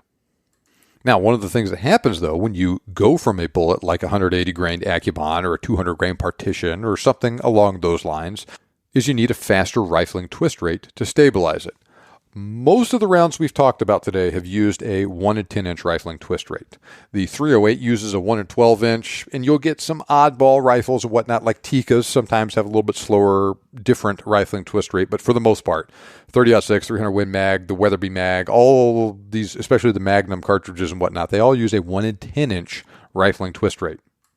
Well, the 300 PRC uses a 1 and 8 inch rifling twist rate to stabilize those bullets. Plus, the 300 PRC also just uses a much more modern overall cartridge design than those older cartridges. Now, John Snow wrote a fantastic article on the subject for Outdoor Life. Do an internet search for modern cartridge design and it'll probably come right up and you can read more details. But long story short, companies designing new cartridges these days typically employ more modern cartridge design principles that incorporate best practices obtained from competition and bench rest shooters to obtain the best possible accuracy. In addition to a faster twist rate, cartridges designed using these principles have cases with a long enough neck to support those longer, high BC bullets. I didn't talk about it earlier, but that is one of the complaints about the 300 Win Mag, is it typically has a shorter neck. So all of these cartridges using the modern design principles, like the 300 PRC, have a long neck. That's always important, but it's even more important when you have a really long, high BC bullet like this. Next, they're designed in such a manner that they can seat those long, high BC bullets to the SAMI specified maximum overall length without intruding into the powder column. They employ minimal body taper. They headspace off sharp shoulders instead of a belt or a rim. And they have a chamber design with a snug throat. Taken together, all of these design principles result in a cartridge with a very high degree of accuracy potential, especially at extended range. Now, like I mentioned earlier, the 300 PRC design incorporates all those principles. So the end result is the 300 PRC is optimized to accurately shoot very long, sleek, high BC bullets at Magnum velocities and deliver outstanding accuracy in the process. It's not just about velocity. Being the fastest thing down the drag strip looks really cool on paper, but it doesn't always pan out in the real world. Here's an example. So we compare that 3378 Weatherby load with a 180 grain AccuBond bullet to the 300 PRC. So you got the 212 ELDX at 2850 versus 180 grain AccuBond at 3,400 feet per second. You'd think that 3378 Weatherby just blows the 300 PRC out of the water. Well, sort of. At first, it definitely has a flatter trajectory, all the stuff that you would expect out of that much faster cartridge, more kinetic energy, more resistance to wind drift, all of that stuff. But because that 180 AccuBond out of the 3378 Weatherby slows down so much faster, we have a case where the 300 PRC actually catches that bullet in the wind deflection department around 400 yards and in the kinetic energy department around 700 yards. The 3378 Weatherby is still flatter shooting all the way out to 1,000 yards, but like I said, it's long surpassed in both the kinetic energy and the wind resistance departments. So if you're in a case where you got a laser rangefinder, your laser target, it's a simple matter of just dialing in the appropriate amount of elevation adjustment for the 300 PRC, then your wind holds are going to be shorter, out past or smaller, out past 400 yards, and it's going to hit either close to the same or even a little bit harder out past 700 yards, notwithstanding an over 500 foot per second advantage in muzzle velocity for the 3378 Weatherby. And oh, by the way, the 3378 has 27% more recoil, too. And remember, that's the 300 PRC versus the literally fire-breathing 3378 Weatherby Magnum, the fastest 30 caliber Magnum you can get. All of those same trends I just talked about are going to occur even faster when you compare the 300 PRC with all of the other 30 caliber Magnums that are a little bit slower. Now, it's true, you put a real high BC bullet in the 3378 Weatherby, things change a little bit. It shoots that bullet not quite as fast as it does as that lighter 180, and it matches up better against the 300 PRC. But the interesting thing is, though, it still does offer a little bit of an improved performance over the 300 PRC, but you still get that massive increase in recoil over it. My point here was the advantage of a very high BC bullet versus a lower BC bullet that's going a lot faster. Plus, there's also the argument to be made for the 300 PRC that you have, on average, probably better accuracy with the 300 PRC with factory rifles and with factory ammo too. That's not to say that the others can't be more accurate on an individual level or that a savvy gun owner can't tune their specific 300 Magnum, whatever it is, to achieve even better accuracy. It's just that, on average, you pick up a random 300 PRC rifle with factory ammo, it's probably going to be more accurate on average than a random 300 Weatherby, 3378 Weatherby, 300 Rum, whatever, with factory ammo. This is just an argument in favor of efficiency as opposed to just raw power and speed. Take it for what you will. Hunt with whatever you want. But this is one way of doing things, and it seems to be an ongoing trend. Now, just like everything else, the 300 PRC, ideal really for bigger game and at longer range. Doesn't work bad at shorter range at all, especially with the right bullets and whatnot, like that 190 grain CX that you can get in it now. That's wonderful load. The nice thing about the 300 PRC too is this seems like it is a cartridge that is on the up and up.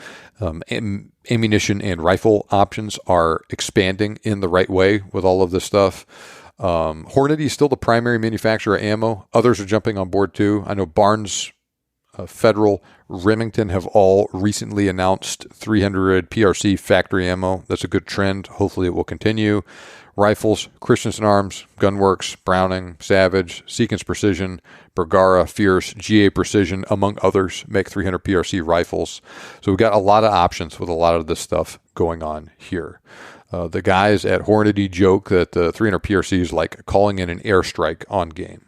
That's an exaggeration, but I see where they're coming from with that. And this is a heavy-hitting cartridge that is also very efficient and can really bring the pain and the power out to extended range. If you want to shoot an elk at 600 yards or whatever with it, this is a really good cartridge to look at. You combine it with the right bullets, right shooter behind it, this thing has a lot of benefits behind it. Future, I think, looks very bright for the 300 PRC. Okay, this may be the longest podcast I've ever recorded, especially just me by myself. I'm sitting here over 2 hours in, but I hope you enjoyed it. I covered a lot in this episode. We talked about everything from the little 30 carbine up to the big 3378 Weatherby. So what do you think about this episode? I hope you thought it was interesting, learned a lot. If you have any feedback on it, one way or another, let me know. Also, do you want me to do another podcast or 2 or 3 or whatever in the future along these lines? Maybe something with the 6.5 millimeter, 7 millimeter cartridges, something like that. Let me know. Email me, john@thebiggamehuntingblog.com. Now, I have written detailed articles about many, not all, but many of these cartridges for the Big Game Hunting blog. Links to each of those are in the show notes if you want to check them out. Also, click that other link in the show notes or go to huntingguns101.com. Sign up there to get my free ebook on the best hunting cartridges and to join my email list. And please, if you enjoyed this episode, do me a big favor, hit that subscribe or follow button in whatever podcast app you're listening to this show on. And please, if you haven't already done so, leave a rating and review for the show as well. Doing both of those things helps me reach other hunters like you who enjoy this sort of content. You'll also start to receive my new episodes every Thursday when I release them. Remember, you can make your dream hunt turn into a reality, and we can help. Thanks for listening. We'll see you back here next time on the Big Game Hunting Podcast.